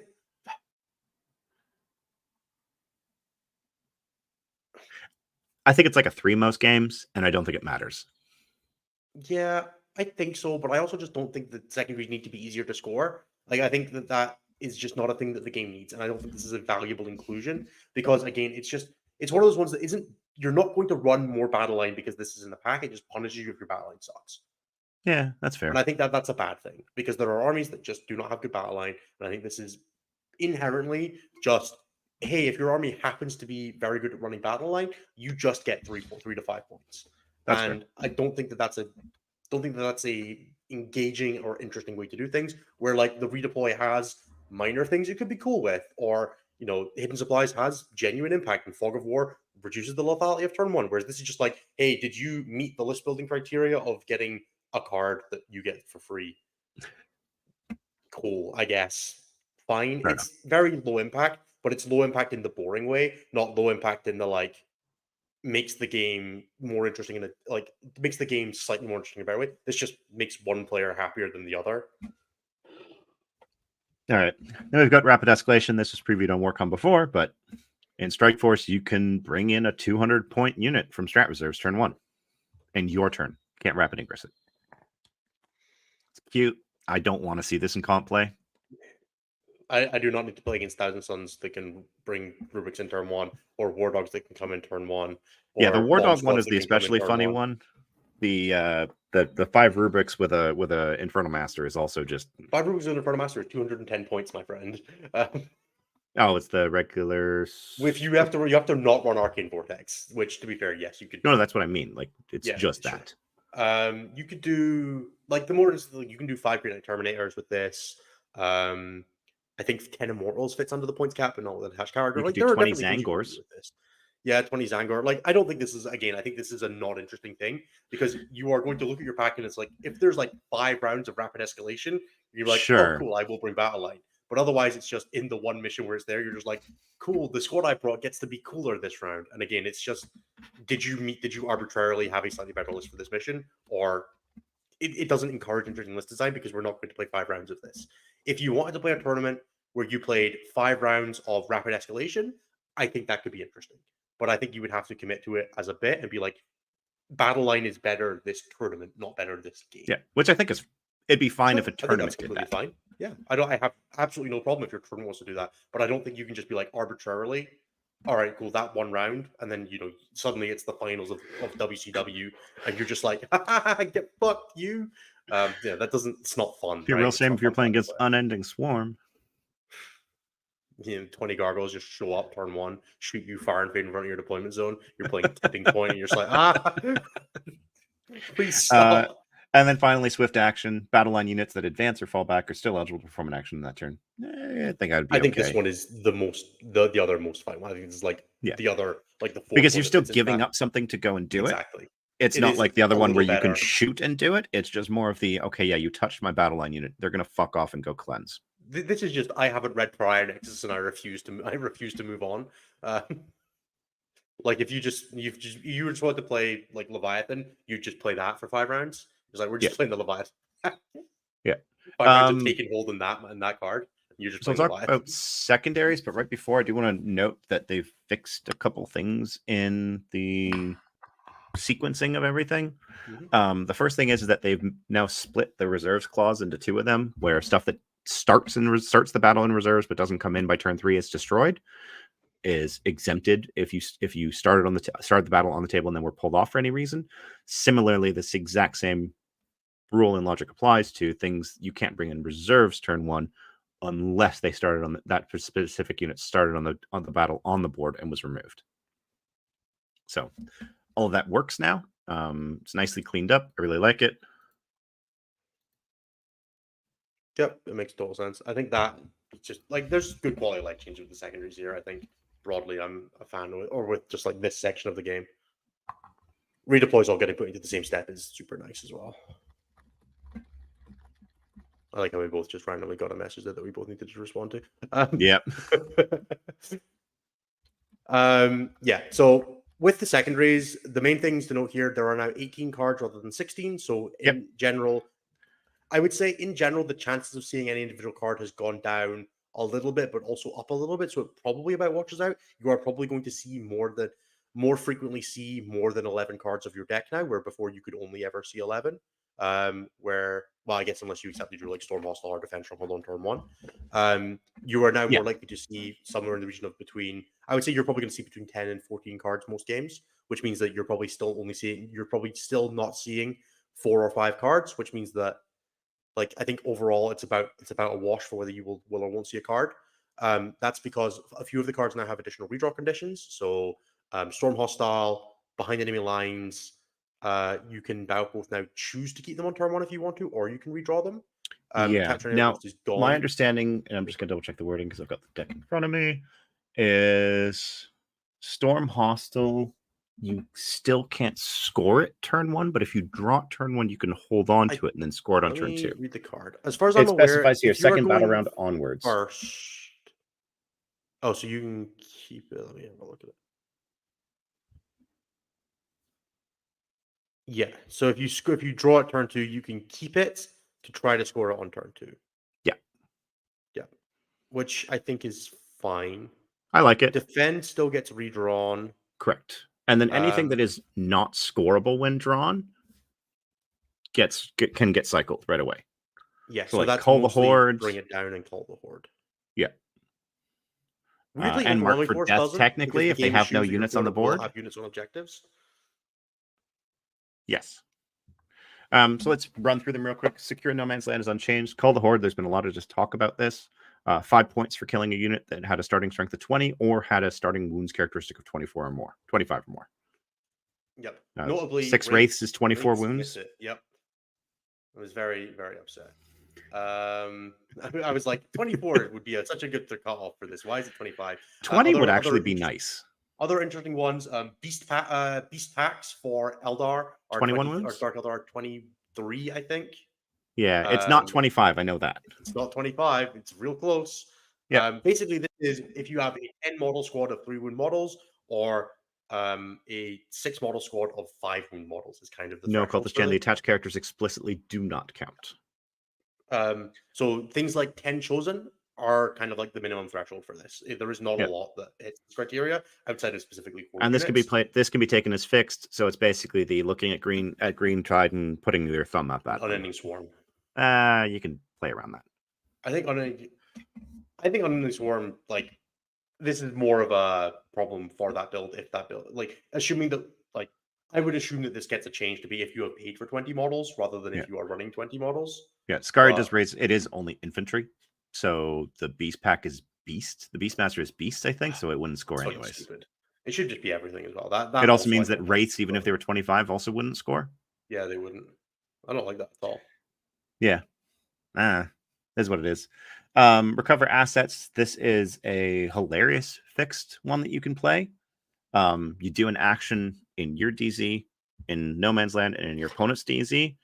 If you do it twice, then you get 3 points. If you do it 3 times, you get 6 points. Now, notably, this is one of the new secondaries that requires a turn to complete. It does not complete at the end of your turn. It completes at the end of your opponent's turn.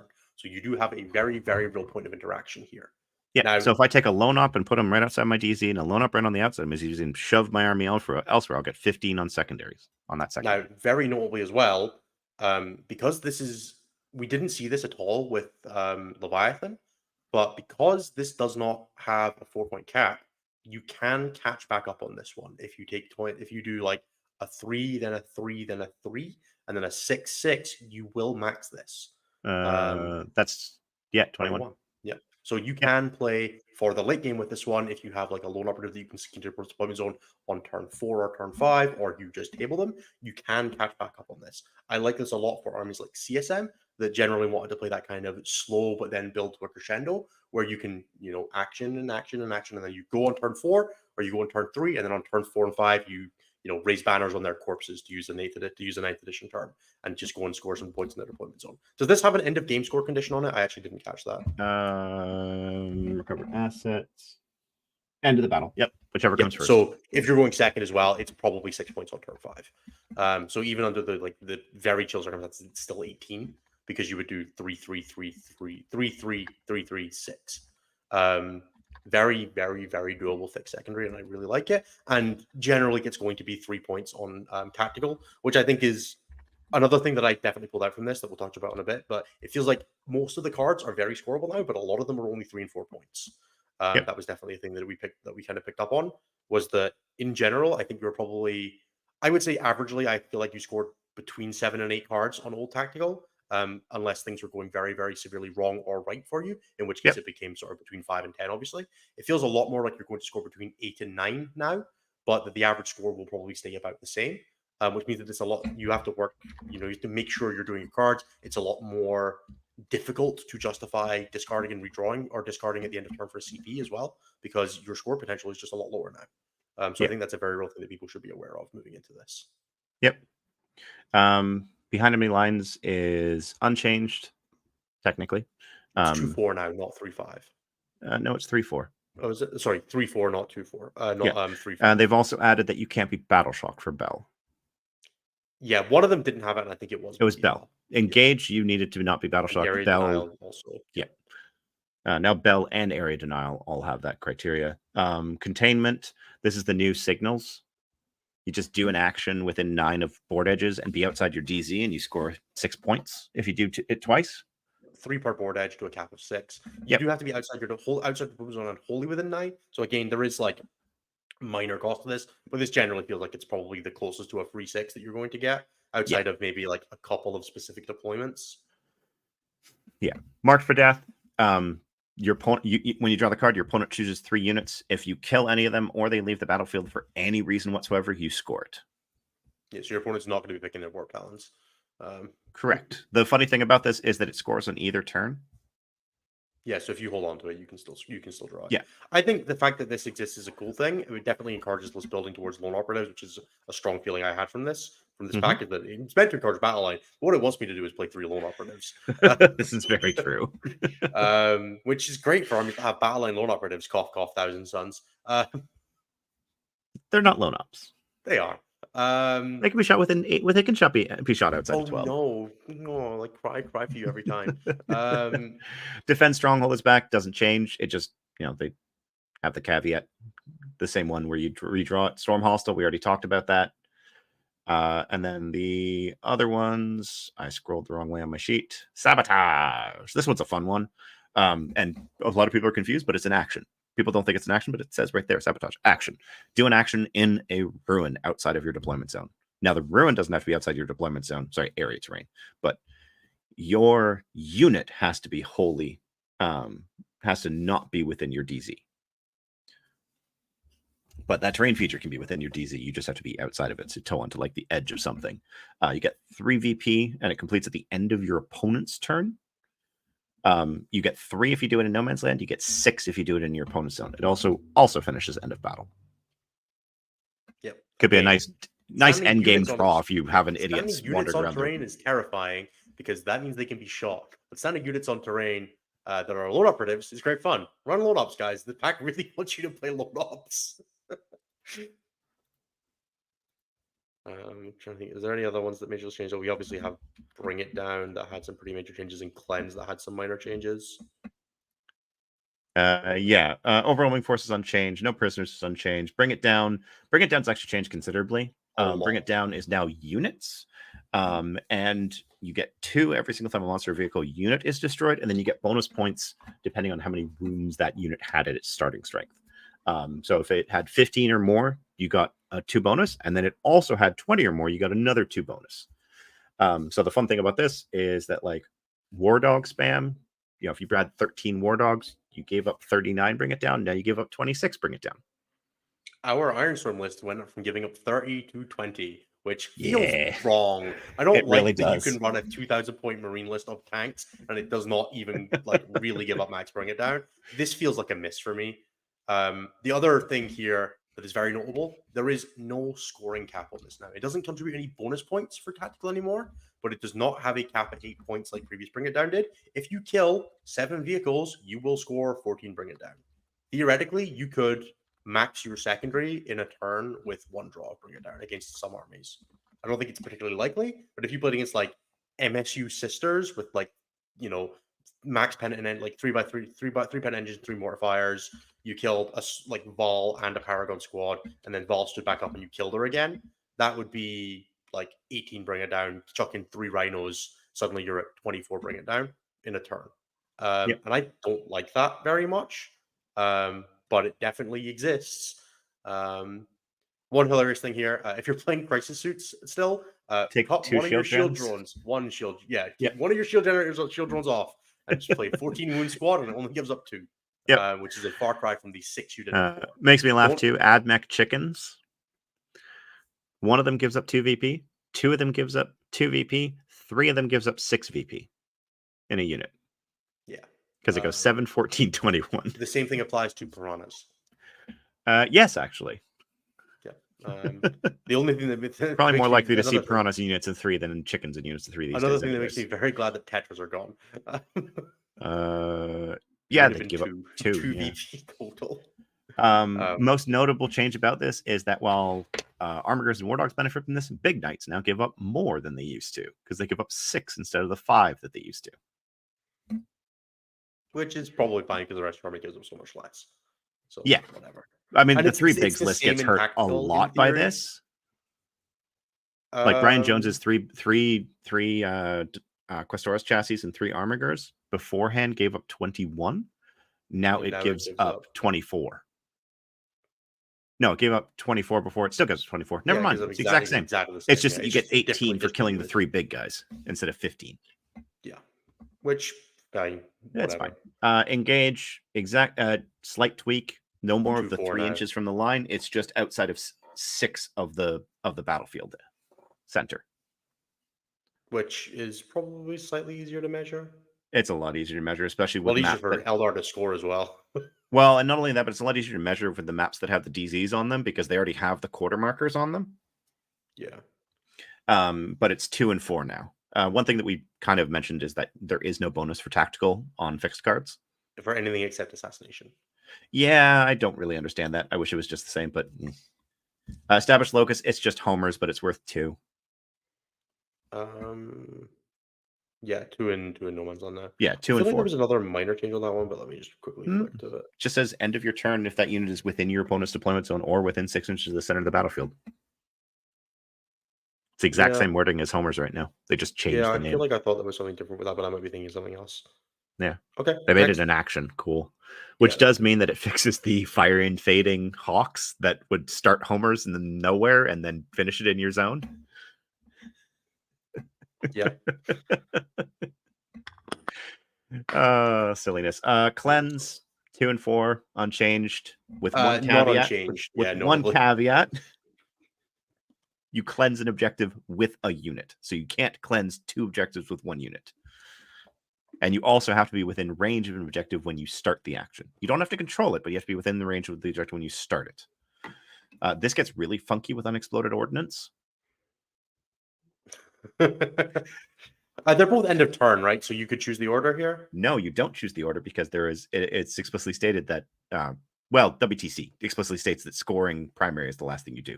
But you don't score the primary, but the moving the objectives is just end of turn. Scoring would be after that. Oh, yeah. So unless they say that the movement. last thing you do is score. Yeah. So, but even if it was the last thing you would score, you could still move, then cleanse, then score because they're separate things, right? Well, I mean, scoring the cleanse. Oh, right. Yeah, got you. But yeah, it's yeah, silly. Because before what you could do is you could set up and say, I'm going to move this objective to here, and the idiot's going to start cleansing, and then the objective shows up and they cleanse it. Now you can't do that. Assassinate, same wording. This one actually is completely unchanged from Leviathan.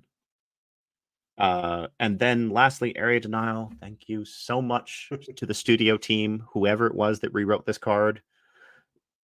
It is now so simple to understand. Do you have a unit within 3? Does your opponent have units within 3 or 6?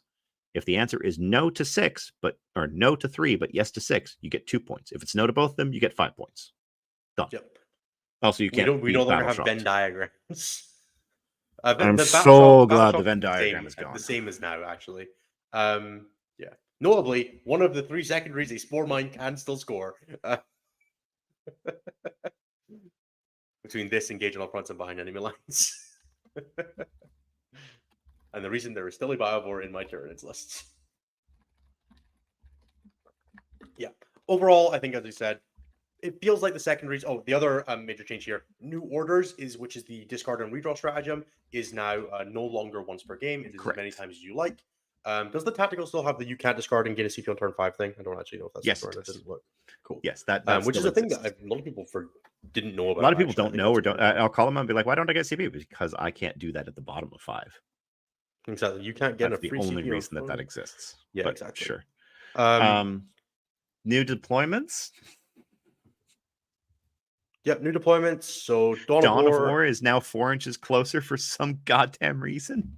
Yeah, 2 inches of extra deployment on each side. I mean, I'm glad that I play mostly WTC and Dawn just doesn't exist for us because I don't think they would ever want to play it now.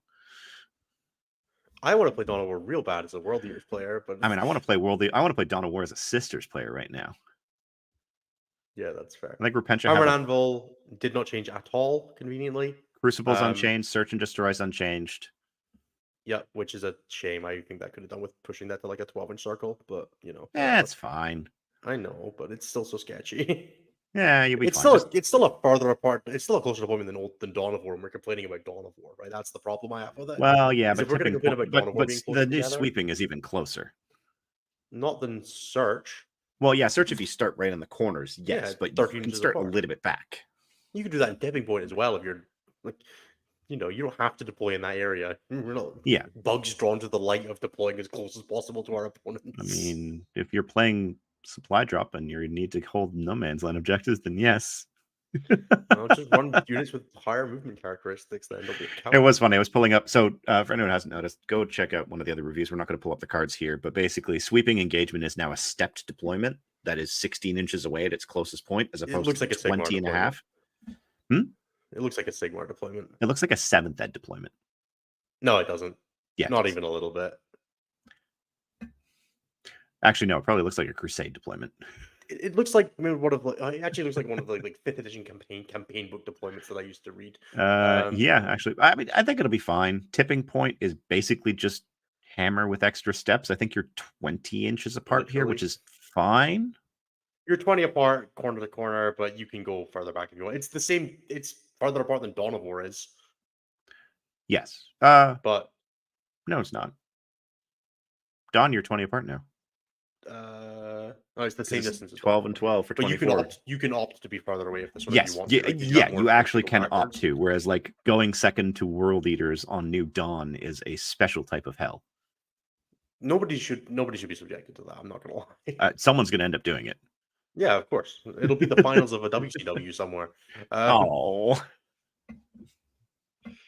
And then sweeping engagement, yeah, has the same thing, but it's kind of dawny. It's basically dawn, but you trade out, like, you get 2 extra inches on the left-hand side of your deployment zone And 4 4 inches inches left on, less on the right. which So is I prefer it to dawn, but not by much.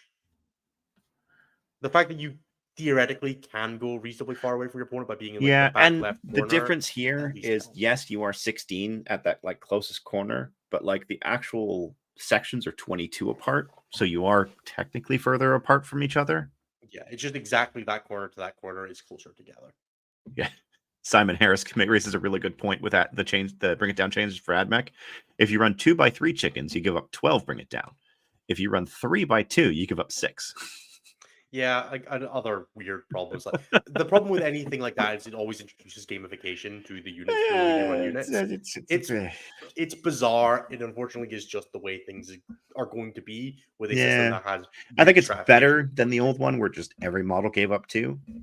I feel like it probably should have had a 12 is 3 threshold, and then been like 16 for another +1, because it feels weird that like marine tanks don't give up a -1. It felt really weird that like exoqueens give up 2 now for Tyranids. Like there's just it feels odd, but yeah, I think we'll have plenty of time to prevaricate and bring it down over the next 3 months. So yeah, that is the new mission set broadly, other than secret missions. So let's very quick touch on secret missions, because I think broadly these kind of suck, with probably one exception for me. Hidden wall or whatever it's called. Yeah. So command insertion is at the end of the battle. If you're so frankly, secret missions require you to be behind on primary at the end of turn 3, starting with a player going second, or exactly even. Generally, that is hard to engineer if you are trying to get into it, but definitely, like, if you're going first and you're like, I think my opponent's gonna play a secret mission, I'm overrunning them, you can definitely like manipulate this to be able to like, all right, I'm gonna walk off a primary to make sure my opponent like overtakes me by 1 here or whatever, so they can't pick a secret mission, and then try to table them. Like, there's definitely some gamification there that you will probably want to engage with it a little bit at the higher levels, especially if you're particularly worried about it, because you're really planning on crushing your opponent and you're planning on doing it like soon. Is that you might want to just like step off the brakes and catch up your primary later. That might be a thing. But broadly, they're a thing you pick. Once you pick one, the primary that you score from regular primary caps at 20. Now, that is However, not 20 prior to picking the card like Gambits were. It is 20 for the game. As you were speaking about earlier, there are some missions that have very back game weighted primary scoring, or that have persistent primary scoring that doesn't require you to do much. Things like Take and Hold, you can score 20 primary for the game by just holding your home objective. That is very, very doable for a lot of armies. So I think that is a thing to be aware of. This does not require you to like rush your 20 points. You can get them over the game if you choose to. Now, what they do, there are 4 of them. There's no like selection mechanic like the Gambits. They are just pick a thing, you get it. The first one is command insertion. It is at the end of the battle. They're all end of the battle. I'm going to stop saying that, which means they are again significantly better if you go second, because going first, these are sketchy as fuck. Command insertion is have your warlord holding your opponent's home objective, which is, if you're playing Magnus, good for you, buddy. No. Here's it. You have a 20-man Neophyte blob that got shot at that you just put into reserves after that, and it has your Primus, that's your warlord, attached to it. Yeah. This feels like it's designed for Magnus and the Sigil Grandmaster Dread Knight. And Angron. When is that? No, Angron's never alive on turn 5. Ask Anthony. He's often alive on turn 5. Angron on his third revive, scoring Exactly. Anthony 4. Yep. Okay. Shatter Cohesion is table your opponent, asterisk. You can table your opponent except for units that are not currently within range of any objective markers, battle shocked, or below half, which is below half is just your entire opponent's army usually. It really depends, but yeah, the fact that it's within 3 objective markers, which is specifically the 40mm disc that is the objective marker, means that they must be in control zones. There is definitely a degree of sometimes you on turn 5 going first, you walk off all the objectives, so your opponent can't draw Storm Hostile, can't draw overwhelming force. Thank you. So there's definitely a few things, or like remove wound rules from rubrics or whatever, and your opponent just goes, haha, I pick Shatter Cohesion. I do not know how big your balls need to be to on turn 3 while behind go, yeah, but I'm just gonna table you though and commit to the bit. But the best part about this would be against any kind of army that has a revive mechanic. Yeah. Well, I mean, yeah, it depends on what the revive mechanic is, but yes, I desperately hope I never lose to this one. I would be so upset. Um, I would be very upset. Okay, I'm gonna leave Understandably Unbroken so. Wall for last. War of Attrition is the one that like I think people are touting a little bit as like the reason to run Battle Line, and I think we can probably talk a bit about why I think that the Battle Line focus is kind of a joke, or like I say a joke, a kind of a non-starter. Not as much of It's an issue this, as people may think.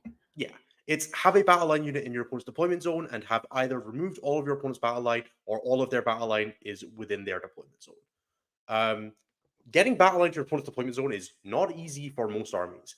Grey Knights can get away with it. Outside that, there's not a lot of like teleporting battle line that's really good and playable. I think this is broadly less applicable. There's also just a real if you're playing it and you start seeing that squad sneaking to you, you might just be like, all right, I'm gonna go like you might divert focus to go and kill that squad of intercessors that's being annoying and threatening it. Squad of 20 gargoyles has been fire invading around the board all game. Yeah. But I mean, Tyranid Swarm isn't killing your battle line, so just walk one of them out your deployment zone. Like, come on, dude, what are we doing, right? Like, you have interaction points here. If you brought battle line. Sure. Definitely on turn 4, stop and think, am I about to lose to War of Attrition? And be an adult about it if they pick a secret mission. If you get gotcha'd by this, it's your own fault, frankly. Drukhari, again, yeah, they could do it, but again, it's just, you have to kill all of your opponent's battle line or hope they didn't bring any, and there are not a lot of armies that don't play any battle line right now. Iron Storm is the one for me that stands out. Well, if it's Black Temple Iron Storm, they have plenty of battle line. I mean, even Black Templar Iron Storm doesn't really run Crusaders anymore, unfortunately. They're definitely falling out of favor. It's an option. Yeah, it's an option. It's not a common one right now. But thinking through sort of what's at the top of the meta right now, Thousand Suns, love a battle line unit. Grit Orcs, love a battle line unit. Chaos Space Marines, love a battle line unit, whether it's cultists and even just Nurglings, right? That Nurgling squad that's not doing any actions, that's just waiting for them to draw engage. You're gonna go and divert to kill that when it drops in your deployment zone on turn 4? No, or 3. Like, it's stopping them doing that. So I don't think this is that good, but definitely consider bringing a battle line unit to hold your home objective until turn 4 and then get out your deployment zone and just be an adult about it. If you're gonna lose to this, do something about it. You have a ton of agency about this. You're playing 5 turns of Warhammer, you can stop this. And then we have the Eldar one, which is Unbroken Wall. This is control 3 objectives that are not in your deployment zone for 20 VP. I don't like this one bit. Hey, it's the new priority. You are, as an Eldar player or anybody going second, you have the option to just turn any mission into priority targets. And I think that is not good. And I feel like that's not a controversial take. So here's the thing. I think the easiest fix to this, lean into the battle line theme, make it so you have to hold 3 no man's land objectives with different battle line units. Sure. I don't think that's changing anytime soon. I'm just saying that the Pariah Nexus tournament pack changes shit all the time. Leviathan rewrote things. They could just rewrite this. Even if you made it that you had to hold 2 of them with battle line. No, 3 of them with battle line. Yeah, sure. Like, I think this is probably just too easy, but it's only really easy if you're going second, which I think again is bad design, because this kind of sucks if you're going first. Because if you were scoring this going first, you have probably already tabled your opponent. At which point, what are we doing? Why did you not just score primary earlier? Why did you pick them? If you've tabled your opponent, it means that you probably got hit with a pressure list that was denying your primary for like 2 or 3 turns, and then you tabled them and said, well, I'm going to score 40 on my last turn then. Yeah, but I feel like pressure lists are a thing that should exist in the game and should have a viable win condition, and this also does remove that a little bit, and that's also a bad thing. Is it? I think that there being more ways to attack to win the game than just play 5 turns of trading with your opponent back and forth. Playing you have to deal with my stuff, and I want to play it. Like, if they're going to print an army like Stormlance, you have to assume that it's a viable and supported detachment. I don't think that's. Need I remind you that First Company Task Force exists? Sure, and I'm sure that that's a supported design. You're allowed to run bad armies. Yeah, you could run a pressure list and it could lose. Pressure lists do suck to play against, but I don't think the way you fix that is by printing a secondary that also just makes Eldar significantly better at scoring 40 primary than every other army in the game. I think the way you do that is by attacking the actual problem, which is making pressure lists less appealing to play, rather than just being like, hey, you can play it, but you're going to lose a bunch of games for a thing that feels bad. Yeah, that's because neither player involved in that game is going to feel good. You are not going to feel like you won that game by being better than your opponent by scoring 38 primary on turn 5. You are also going to feel like you are hard done by as the player who held your opponent to 3 primary for the entire game and then had your opponent score 38 primary on turn 5. You're going to come out of that game frustrated. Now, is there agency to deal with that? You could try to score more than 40 primary yourself and cap them on secondaries. And there are avenues of attack. There are things you can do about the secondary, and I think that that is fine. I just feel like 20 is the wrong number on this one. Make it 15. Sure, but then again, like that doesn't really help that much because when you introduce like with the primary cap, it would still No, like make it 15 with a cap on 15 on primary. Yeah. I don't know what you would do to fix this. I feel like it almost and then the last thing I want to touch on here before I go into that, this is just wrong with hidden supplies. Yes. And I think it is Oh, genuinely not fun when hidden supplies gets involved. No, I agree. So so what you're saying is the solution is to play unexploded ordnance, make sure there's no objectives in no man's land. One last thing. The one mission that I liked this in is supply drop. It doesn't fucking work in supply drop because there's only 2 no man's land objectives. There's only 2 objectives outside your deployment zone. And it's the only mission that I'm like, I could see it as a compelling thing. You went first in supply drop, and your opponent is gonna have the back half, but you can try to make a late game push, or your opponent's gonna deny you, and you're never gonna get in the middle, but you can get the 15 and the 20, and you can catch up. And you can't. You just can't. Sorry, fuck you. Like, why? It just frustrates me because the one place this would be interesting design is the one place it doesn't work. Oh, yeah, it's amazing in the ritual. Amazing in the ritual, but if you're not scoring primary in the ritual, man, like, come on. If you cannot score maybe 5 I'll put primary... Wolf Jail returns and he just couldn't make an objective. All right. Make an objective. You're still not scoring it, though. Before we dive into show questions, because I think that covers everything with the missions. I don't know if actually, I'm in an emotional before we do plugs, I could do them if you want. They'll be equally scuffed. Overall thoughts on Pariah Nexus? I like everything except Unbroken Wall. I think that's I think that there are missions that are, I think at some point, I'm sure Take All Comers will do a mission tier list. They always seem to do one. And there will be some missions that are S tier and some missions that are C tier and maybe one that's D tier. Yeah, I'm going to tell them right now, wait for the pack to come out because there's going to be some probably very silly combos in there. Yeah, I'm sure. I mean, just with the cards and things like that, right? Yeah, Rather than at the least, BCDE. At least you never have to play Scrambler Fields Ritual again. That is very true. I think that some of the bonus missions or the tertiaries are a minor miss or require additional context, like specifically the Turn 1 Reserve one and the Action and Shoot with Battle Line kind of require a pack that commits to the bit and either does it for all 5 rounds or doesn't do it at all. And that doesn't I feel like they're not very good for we're just going to roll up a mission and see what happens for 5 rounds of a tournament because they are quite skewy. And then I think what it comes down to is that TOs should take a closer look at whatever is in the Pariah Nexus tournament companion, whatever they call it. I'm going to keep calling it the Leviathan pamphlet because the Pariah pamphlet. Yeah, the Pariah pamphlet. Pay attention to what's recommended in there because there's usually some thought put into it.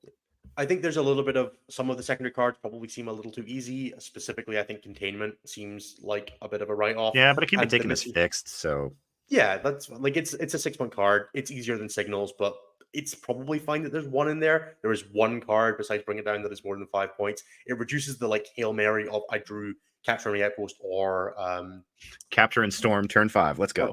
Capture and Signals, even if you're significantly ahead with an army that can get an 8 on Signals. Yeah. It reduces the ability. You don't have the I'm just going to discard and redraw a card to try and get an 8 to swing a differential point or to try and swing a game to a win. You are pretty comfortably knowing that they're going to cap at 10 a turn on secondary, which means that it's easier to play around, a little easier to lean into that understanding of what your opponent's reach is on secondaries. And I think that's a good thing.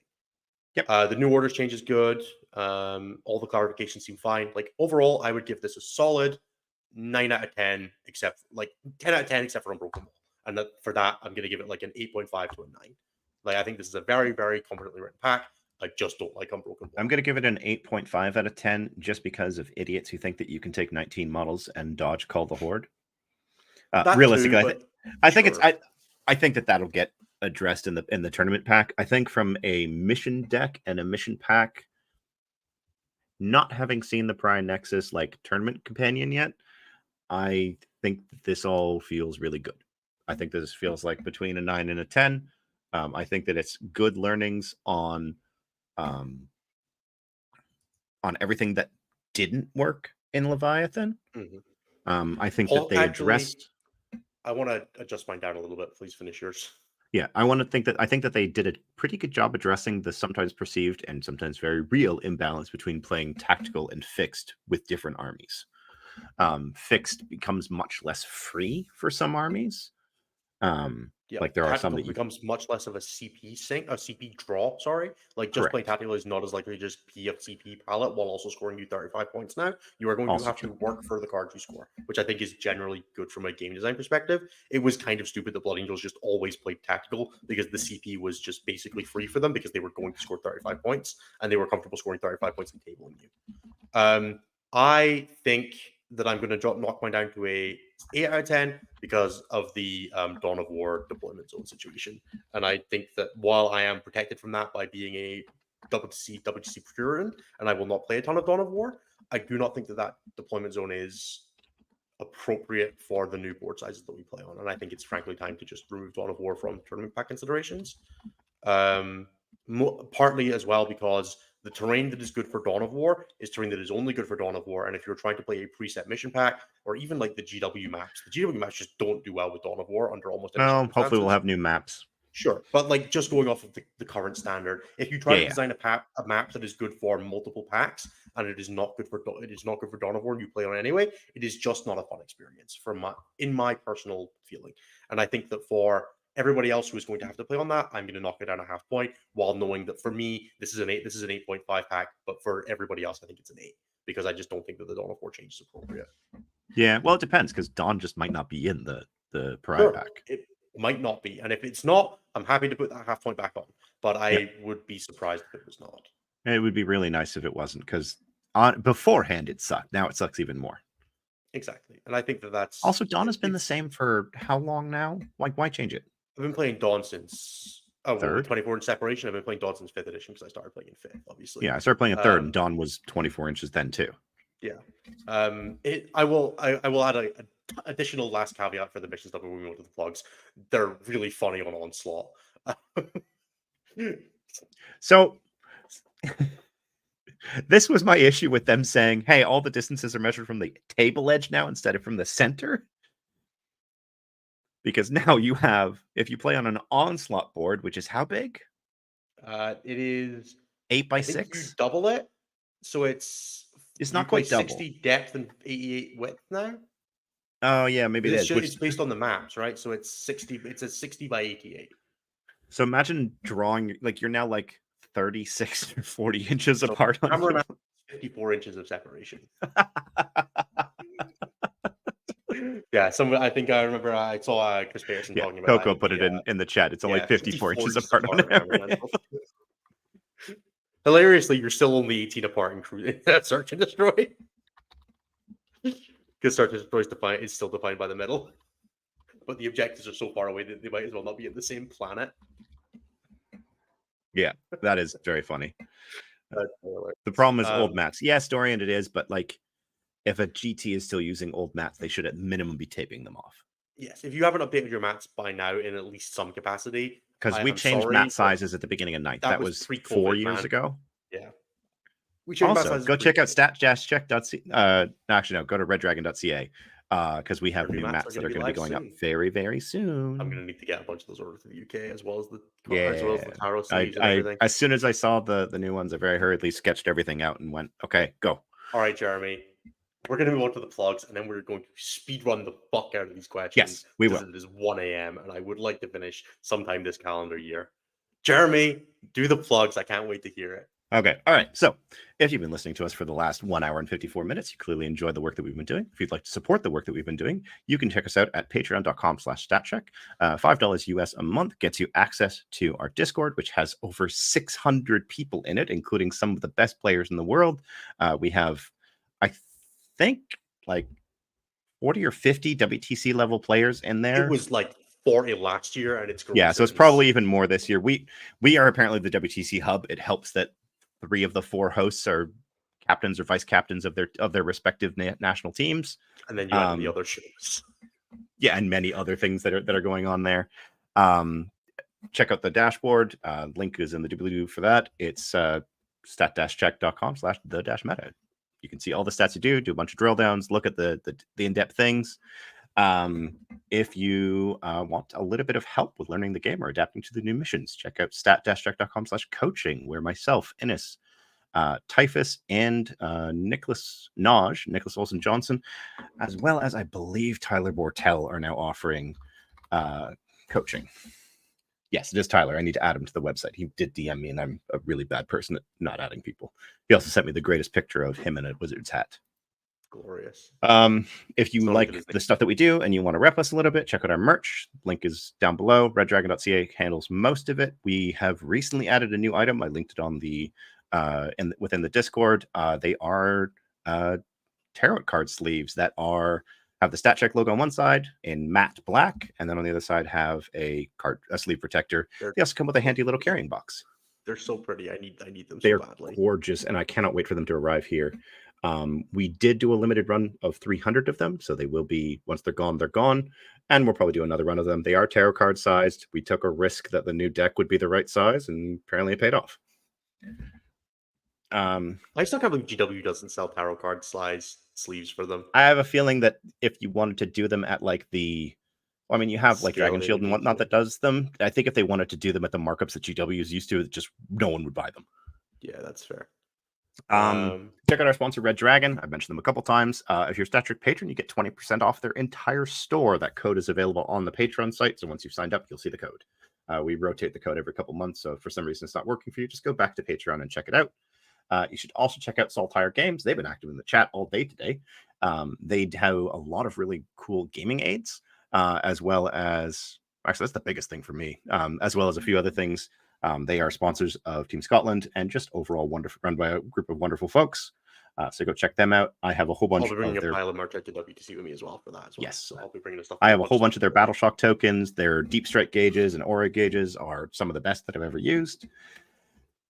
And then we have 2 more sponsors to go through. So we have Wayland Yutani. They are the official terrains provider, and I mean, one of them helps run one of their owners helps run the WTC in the form of Ishik. They do amazing terrain. They also have some really nice mats. So go check them out. You get 5% off them with the code StatCheck5. And say hi to Ishik when you get it from them. Lastly, we have a new sponsor that we added a couple weeks ago, which is J15 Games. Yeah, J15. And they do some absolutely fantastic US Open GW, like Leviathan Tournament Companion terrain. I would expect that it's going to be just as applicable for Pariah. I ordered a couple sets for myself for my local so that we can practice for the next round of Worlds, because we didn't, and some people got caught off guard by what it's like to play on a GW layout. And then you get 10% off with the code StatCheck on their website. Website is below. I think that's everything. Oh, also, yeah, we have a whole bunch of other shows that on this network. Wow. We have Take All Comers, which was just mentioned. I believe that they just had an episode. They're usually every Saturday, but obviously because tournaments are Saturdays, they will sometimes air on other nights like Thursdays or Fridays. Go check them out. They do a lot of really amazing work there. We have X&1, which is currently on hiatus, hopefully to return this summer. We have Enter the Matrix, which covers all things teams. And then last, but most certainly not least in my heart, we have the lovely Steve Joel, who does Champions of 40K. And that he covers people who have made significant positive improvements or just are wonderful people in the community. So he's highlighted some absolutely fantastic folks in the community over the last couple of years. And we're very happy to be hosting him on our show. I think that covers everything. That sounds like everything, and it's definitely enough for this segment at this time of night. So, well done, Jeremy. You did a great job. Let's blitz the questions real fast. Let's take I'm them at the pace that is appropriate. It's not like I got anywhere to be. I just would like to no, see. but we're already 2 hours in, I respectful of know. each other's time. And everybody else's time. Come on, this is All not a right. stat check. So this is context. Recently on War Games Live, Marshall Peterson showed off his Dino Rider themed Imperial Guard army with various Seraphon models replacing guard vehicles and the bikes and horses. Where do you think the line is with cool custom conversions that don't have the same silhouettes as the original model sculpts and models not being fully WYSIWYG? I don't like it. Yeah, I'm not a huge fan either. Things I should think be there's room recognizable. within Like I reason. consider those to be proxies. They're not conversions. Yeah, the second I can't tell what something is by visibly looking at it, there's a lot. The second I can't tell what a second thing is by looking at it. If you have one cool centerpiece that's like, this is my Canis Rex, and it's like a converted, like in faction, whatever. Cool, man. That's one thing. The second I have to keep that difference between that and a second thing that looks similar, that's off for me. If you have a Wave Serpent and a Falcon, and they're both different weird conversions of like dinosaur things, like fucking no, thank you. I do not want to have to deal with this. I'm really sorry that your army looks awesome, but it is not an appropriate game piece for a game where the memory burden is a very real part of the game, and I would rather not have to deal with it. I don't think anyone should be as extreme as the WTC is outside of the WTC. WTC is very strict for a reason because people playing from all over, but like outside of that, you should still have a fairly level of I should know what you're playing with. Yeah, if I can't tell you what your stuff is, then that's the end of it, right?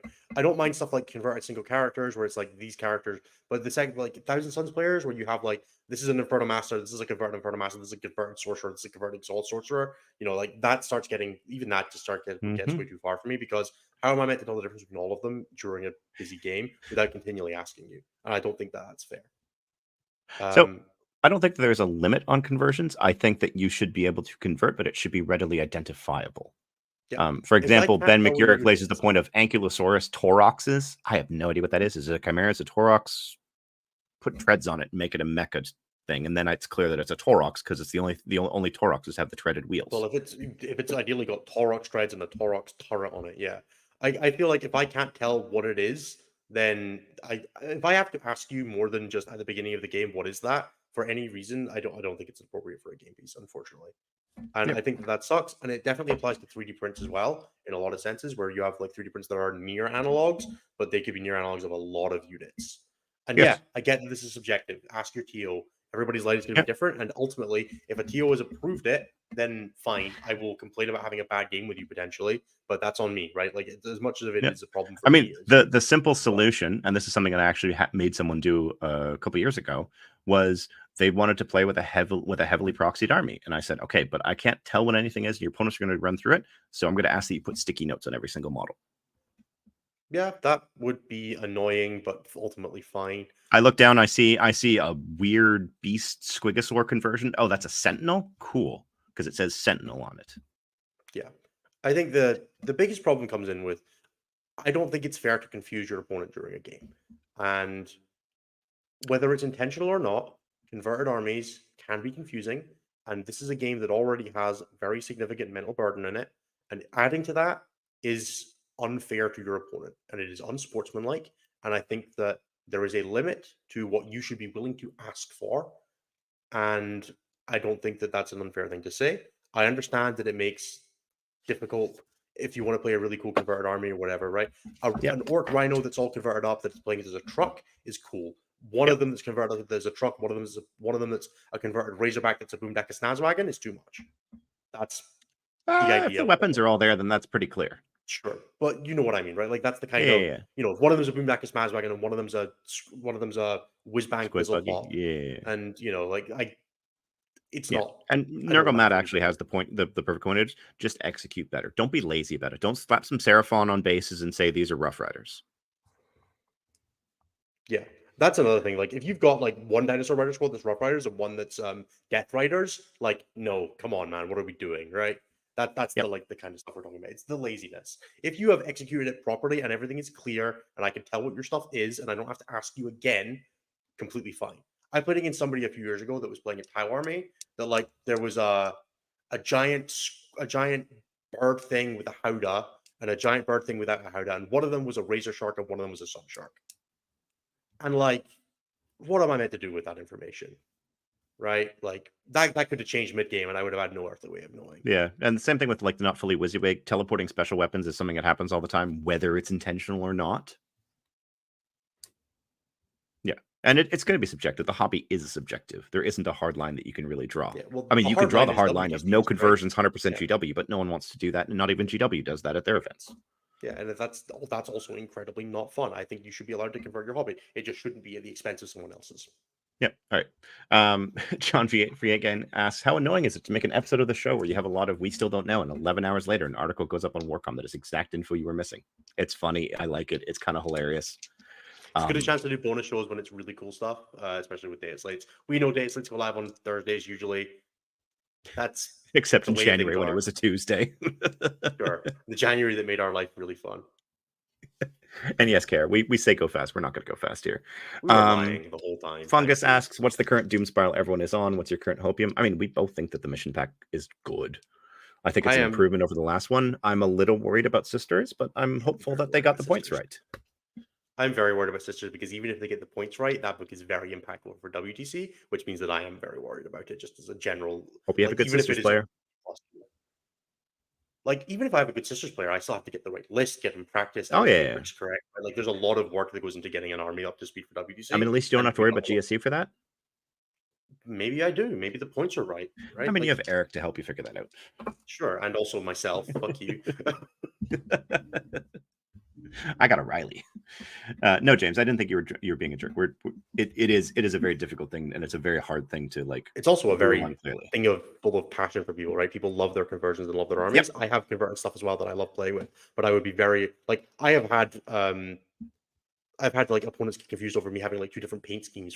I had like a teal bluey green Forge Fiend and a white Forge Fiend with green guns. And I said the green Forge Fiend is the Nurdle one, meaning the teal bluey green one. And my opponent looked at the more green guns and went, "Oh, that one." And I was like mid game, like, "Oh no, sorry, I'm sorry, I meant the other one." And it was just like that level of confusion is like I should have clarified better, right? And if like that's happening over different paint schemes, happening over model conversions is really just. It's difficult.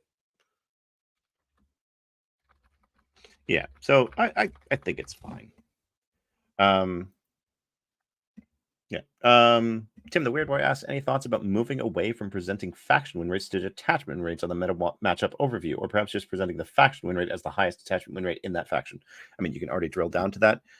I don't think it really matters.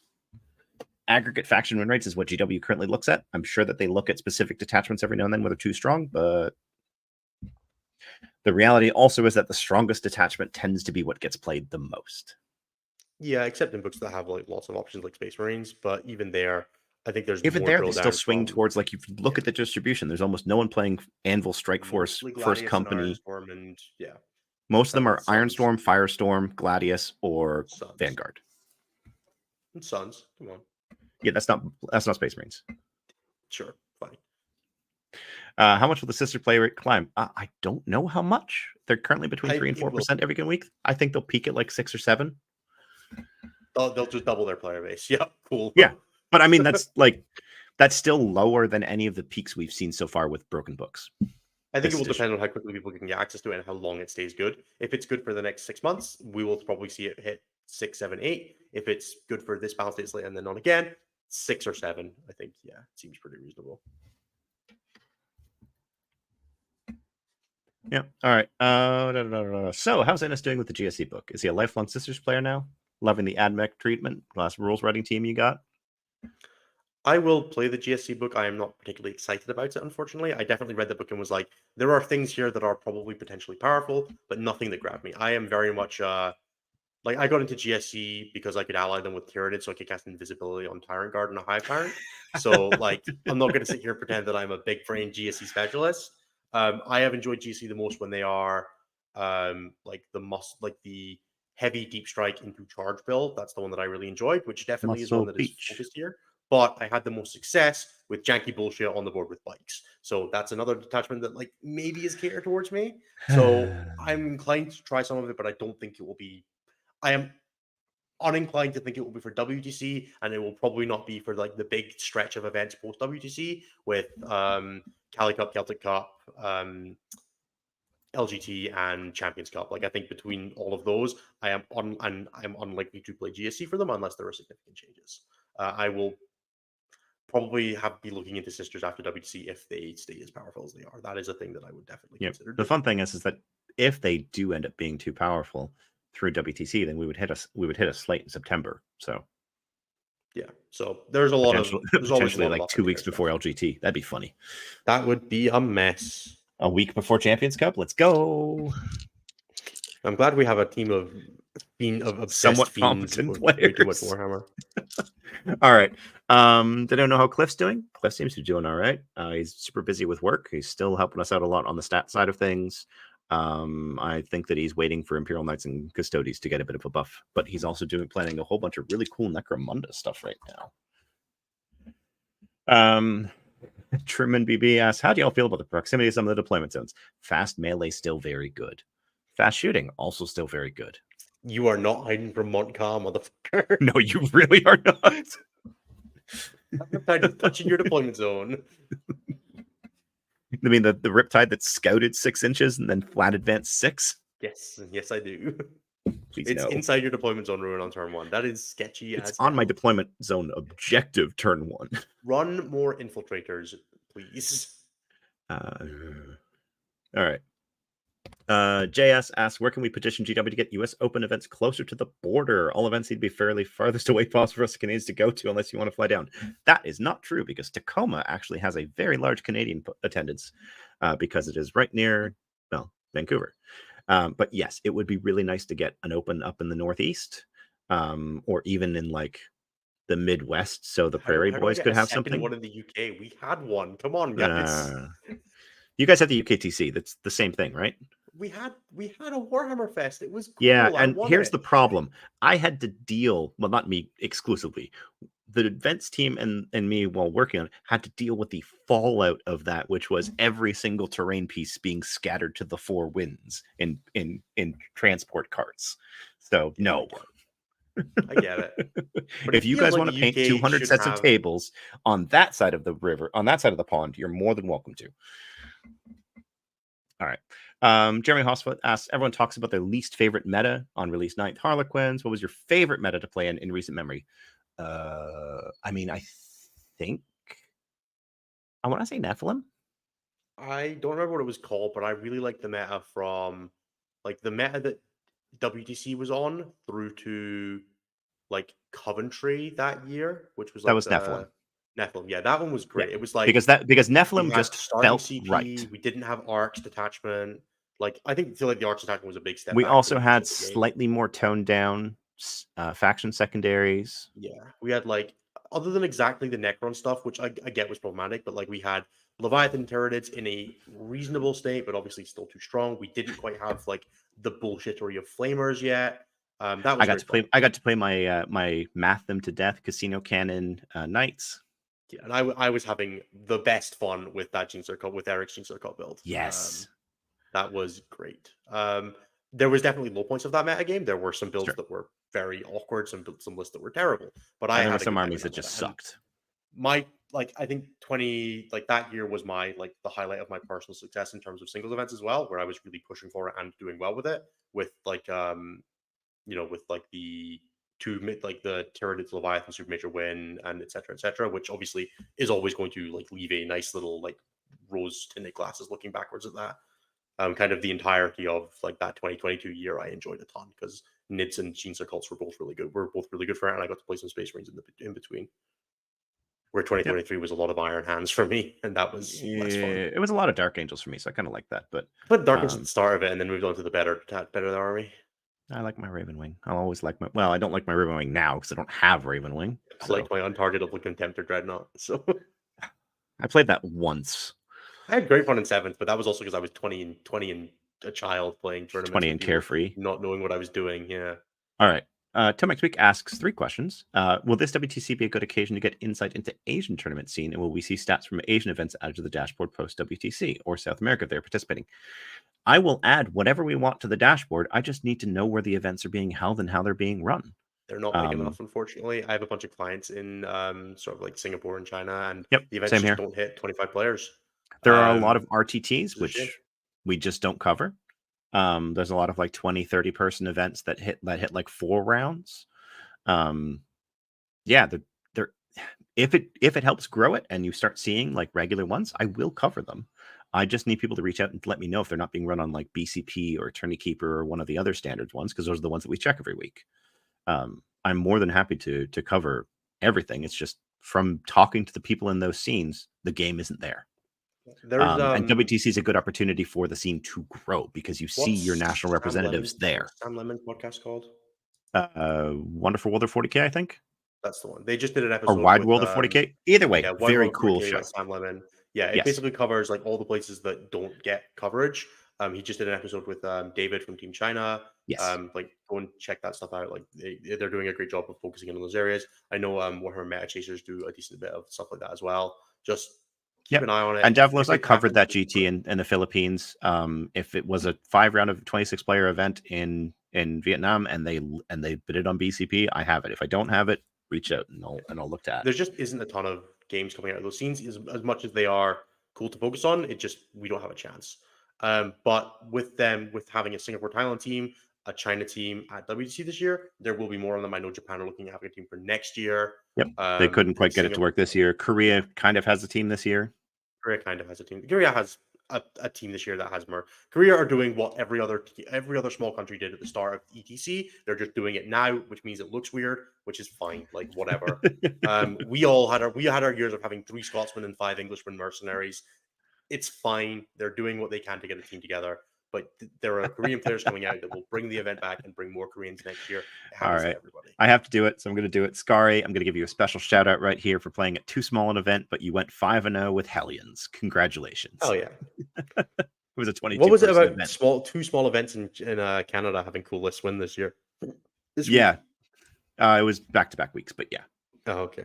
Okay. So Tomek's next question is: Goonhammer's article on new missions implied that the new missions strongly favor combat armies. Does that mean that SAFH or gun lines will continue to need to reinvent themselves to be successful? I mean, fast shooting is still good. But gun lines are always dead, and gun lines are never dead, and it's always a horde meta, and it's never a horde meta. That's the 2 truisms of 40k. Is that everybody always says that the guns are bad and that it's all about melee, and then guns always still seem to win. At least a reasonable portion of games, and it's always a horde meta, and everybody's going to be playing Green Tide, and then nobody's ever playing Green Tide on ending score, despite them being the highest win rate. All I want from them, and I want this guy to be good. He's been sitting on my painting desk, unprimed. Yes, he is the scat man. He's been sitting unprimed on my desk since the Admech Codex came out, and every now and then I look at him and I get sad. I think when we said small country here, we're referring to like the player base that are going to tournaments. Not even necessarily the player base, but the player base that are actively going to 5-round tournaments is smaller than the other countries that we cover. It tends to be a lot of immigrants in those countries that are playing it. It tends not to be a lot of people from the country that's playing it, at least in that we've seen. Yeah, which might not be representative, but it is certainly the online presence, and that is the only thing that we can judge on because we are not on the ground in those countries, and it would be unfair to judge the scene by things that we think are true, not the things that we are actively observing. Yeah. Naturally, this has already been decided already, but following David Gaillard's deliberations on the WTC, I'm assuming this was recently on Fireside. Old rules for equal chances or new rules for survival of the fittest? New rules for survival of the fittest. I do not want to be still figuring out Leviathan in August. Frankly, I get it. I hate the chaos of it, but I could not face like not updating and like I having to split my mind for the next 6 weeks over what exists in like the temporal stasis that WTC is in and the meta that like everything else. Because if you want to go to tournaments and you want to play practice with people around you, not everybody lives with their team. Not everybody can play with the people that are near them. People want to play pickup games on TTS or in real life or go to tournaments for practice. The game has to move on. We lock a month in advance, or we lock 6 weeks in advance. That is already a long time. I think that extending that longer, how fast it goes, is like that we are locking a meta and a half in advance. That is already enough, and objectively, you could probably call it too much. I think you just need to accept that we are locking on the date that we said we are. Yes, it sucks that there are seismic changes. Yes, it sucks that it will be unbalanced, but unfortunately, we all chose to tether ourselves to a game that is produced by a company that has its own production deadlines, its own goals that are not aligned with ours. And our job as a community is to align what we can to them and then to work around it, because we knew what we were getting into, frankly. We knew there was rules call-offs. We know there was a data slate every 3 months. Is it awkward that that's coming out a month early because of WTC? Yeah, of course it is. But I don't. It makes the event more interesting for people to watch. It makes like, do you want your community to grow? If you want your community to grow, you need people that are going to watch the tournament. People are going to watch the tournament on new rules significantly more. If you want people like the next generation of people to go and play for Team Canada, Team New Zealand, Team Scotland, Team England, Team Korea, whatever, right? You want those people to watch the event and see you have a good time. They're going to want to watch gameplay that is relevant to them, which means games that are existent and current and at least timely. It's going to be weird that like if a Codex comes out in July and it's not there, people are going to go, oh, is this old blah blah? And we're going to go, yeah, it is. And they're going to be like, oh, that's a bit weird. And they're not going to be wrong. But obviously, there is a limit to the logistics of that. And I think that we are brushing about the limit of what that logistics can be, which is, in this case, 6 weeks. Yeah. No, I think that's where I stand at it as well. All right. Gorham Breadrum asked, hey, Jeremy, what's your take on the Stormraven base situation that went on at the Texas tournaments with Kit Smith Hannah? Oh, God. Would like to hear your case because you're a judge yourself. How should they have handled it? So, if you're in the Stat Check Discord, I published like 8-page guide on how to judge after this incident because I got so pissed off at how the Texas judges handled it. It was not appropriate. It was not an even measures ruling.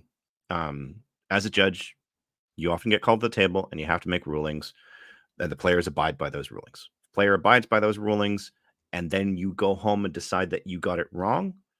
You do not then go and punish the player for that. That right there is 100% a no-go. Like, that just drives people away from your tournaments because they did the right thing. They asked you, hey, how does this work? And you get one of two answers. It's, in the particular case of the Stormraven, it was, are the wings more than 5 inches off the base or less than 5 inches off the base? If they are more than 5 inches off the base, then for deep striking, you measure the 9 inches out, but you have to go to the base of the model, which means that it's effectively unchargeable from deep strike. If they're less than 5, you can disembark Redemptors off of the wings. From my understanding, he was informed that he couldn't disembark the Redemptors, which means then that the other interpretation has to stand. TO measured it, said that it was over 5, let it go. And then it was played that way, and the TO went home, measured a different model, like his copy of the model, and said, oh, it's less than 5. He must have done something unsportsmanlike, unbecoming. Maybe it's a bad model, but because it's a bad model, I'm going to red card and ban him for life. That is not proportional. It is not appropriate. And it just it leaves a real bad taste in the mouth of anyone who went to that event because it calls into question the validity of any judge call. Like, does that mean that I just don't want to call a judge because if he says the wrong thing and then decides that he was wrong, he's going to card me for it? Yeah, I think it's a rough situation because, like, I can definitely see, like, if you sat there and you measured it and it was like it was very clearly 4.5 inches, and you're like, all right, he's very clearly manipulated the size of this, but it was like half a millimeter difference. Yeah, I measured both of mine. It's 5 1/4. It's bottom half-inch off his flight stand to make it work the way he wants it to. I kind of get it in that situation. It's still not a timely response, but if you're at that point, you're like, okay, there was cheating involved, and I think you can go back for the case of cheating, but that's not what happened here, right? Like, that's just not appropriate for the situation. Yep. He just wanted a clear answer one way or the other.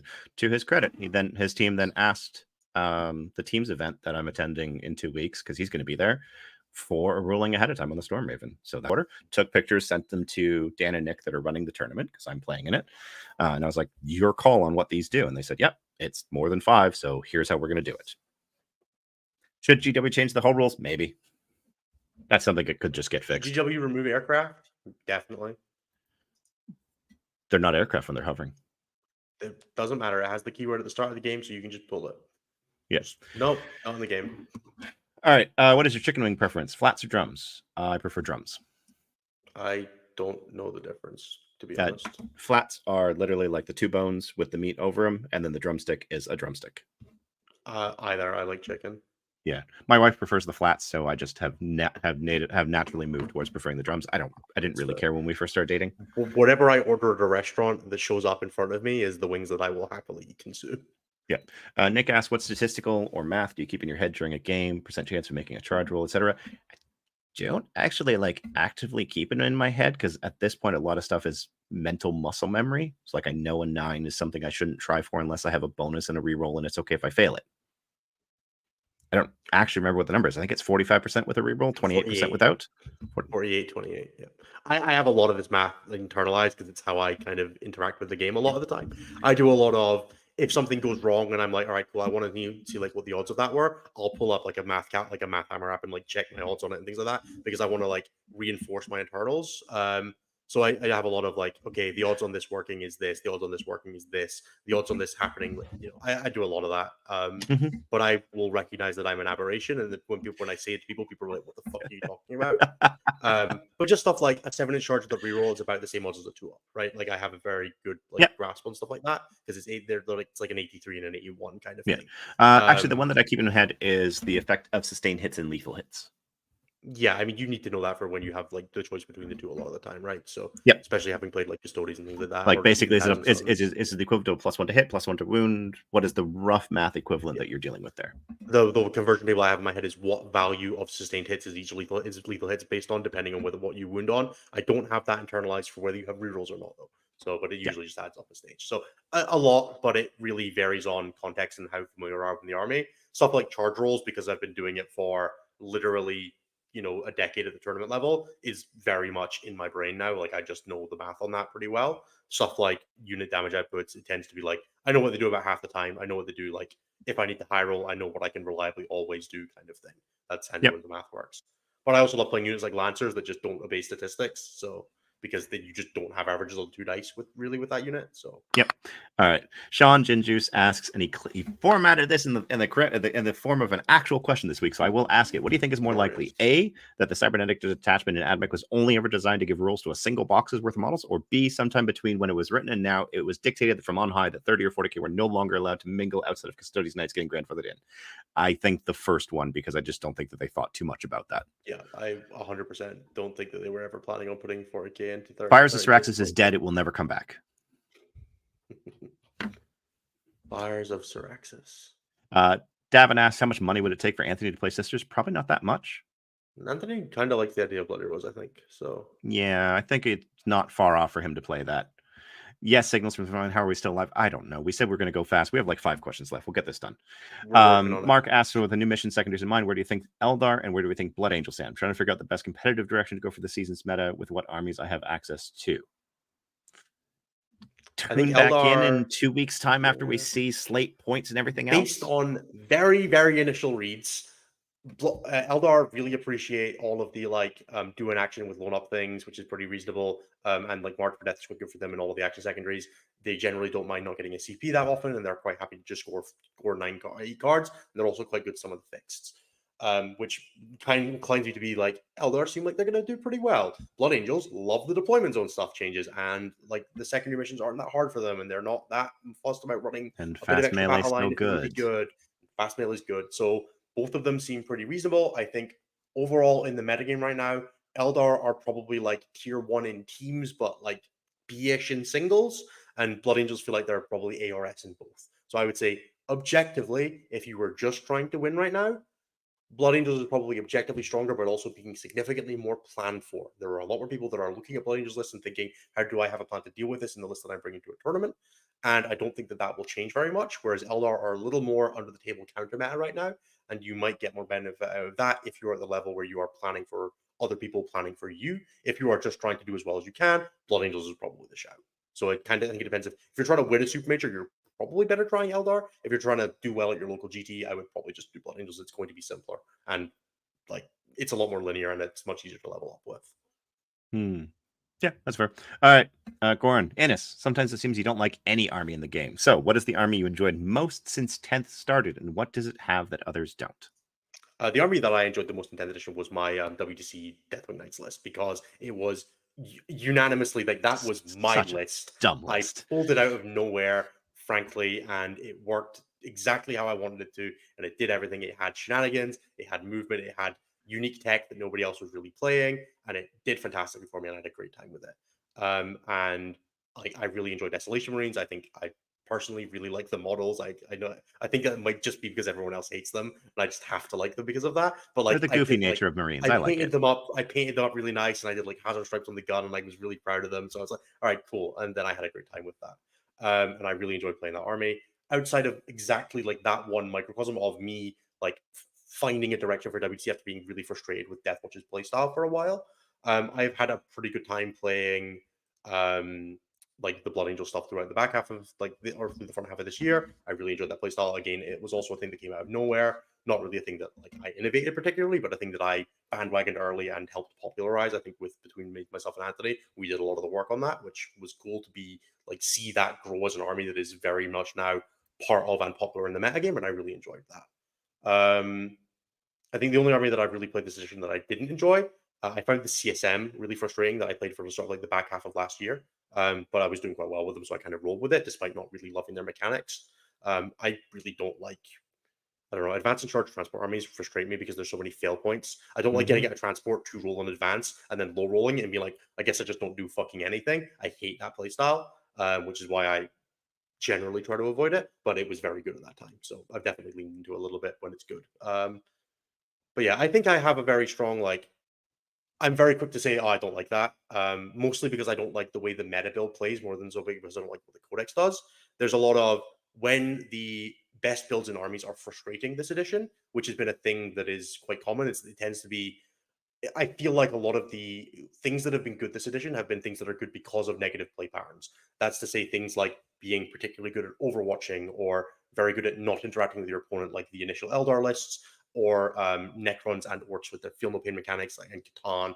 And I feel like it's very easy to be quite negative about those mechanics because what they do is they fundamentally reduce your ability to play the game into them, and they reduce your ability to outplay them and to do cool things. And I very much want to feel like I am winning a game because I play better than my opponent, not just because I stat check them, which, you know, it's obviously a completely viable way to win the game. But when I feel like I'm playing into that, it's very easy to express frustration through, oh, that army's bullshit. I don't enjoy playing it. It's very stupid. And then when that army gets nerfed, it's obviously very cathartic because you see the thing that was frustrating you go away, and now you're like, oh, cool, like get fucked, Custodes, right? That's obviously the recent example where everybody expressed a ton of joy with that because the way Custodes were good was a way that was frustrating to most people, and then that went away, and the natural reaction to seeing the thing that was frustrating you no longer frustrate you is to be happy about it, which obviously frustrates Custodes players. And I think that that's just an awkward dynamic that I think is a thing that we should be more aware of as stat check and trying to be less negative about stuff like that, because obviously it sucks for Custodes players. Yep. But hopefully that's answered the question in significantly more depth than you asked for. I like it. I'm going to skip over one question because I'm actually doing the math in the background on this right now. Eric Kovaschan asks, each give 3 predictions for data slate that don't involve sisters or meganobs. Land Raider Redeemers will finally get nerfed. Sure. Necrons in the bin. Necrons in the bin? I don't think so. They're a little evergreen. Wraiths up, please. Wraiths get hit, please. Thank you. Been too long. I will agree on that one. And Warp Talons get triple nerfed because it's funny. No way. There's no way Warp Talons stay in that state. And obviously, sister points increases.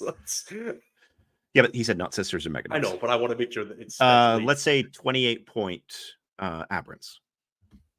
I would be happy with aberrants at 24 or less. I wouldn't be okay with them at 25, and anything above that I would be upset. I think that's where I land on them.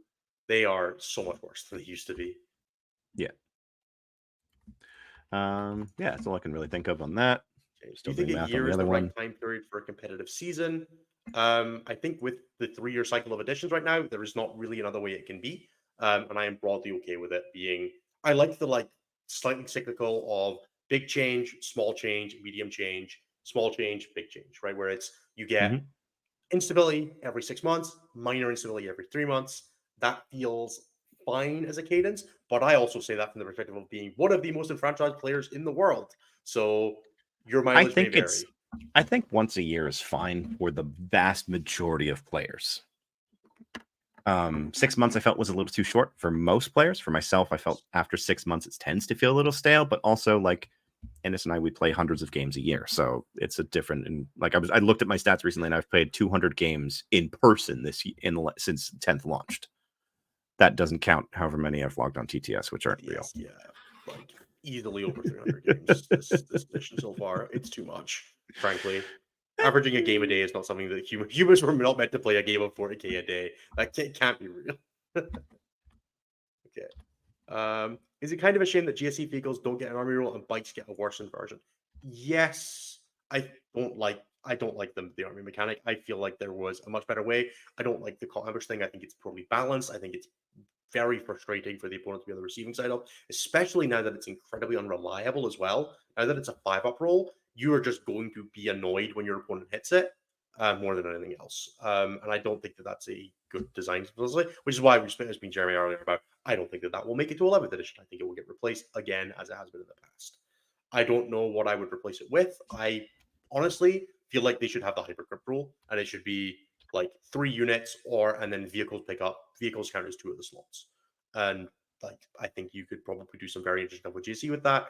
But I also recognize that would be a very powerful mechanic, and that I am definitely coming from that position of wanting that for GSC because it's the kind of way that I would find it fun and powerful, and that might not be what Games Workshop are going for with that mechanic. So yep.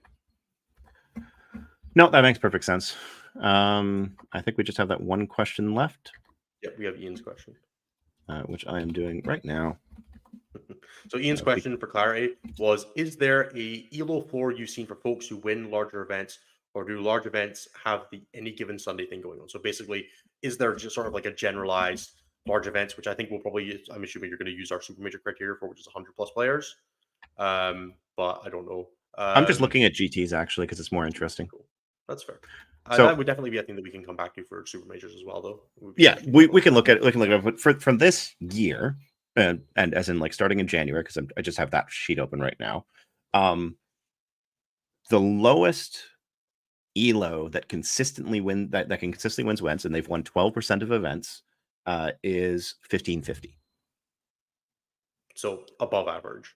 Yeah, 1550 is I think 80th percentile or 90th percentile. Yep. And where do we get the point where 50% or more of events are won by these players? That would be at 50% or more, would be at 1750, which is like 95th or 96th percentile. So half of the events are won by the top 5%. 1750 is, no, actually 1750 is 99.2 percentile. Okay, so 50% of events are won by the top 1% of players. Yeah, top half a percent even almost. Top half a percent almost. So broadly, it becomes consistent when you're in the top 0.5% of players, but 0.5% of players is still like a couple 1,000 people, like 1,000 people. Yeah, there's like 24 in the data set. 240 people because there's 24,000 people in the data set right now. Right. So very roughly, half of the events are won by the top 250 players. That is probably where I would say it becomes consistent, but that is not a be all and end all. You are in the top 250 because you're winning tournaments. You are not top 250 and win tournaments. Like they are obviously, there's a feedback loop there. Yep. No, that all sounds pretty reasonable. All right. Shall we call this extra long mission review episode an end? We have one last thing to do.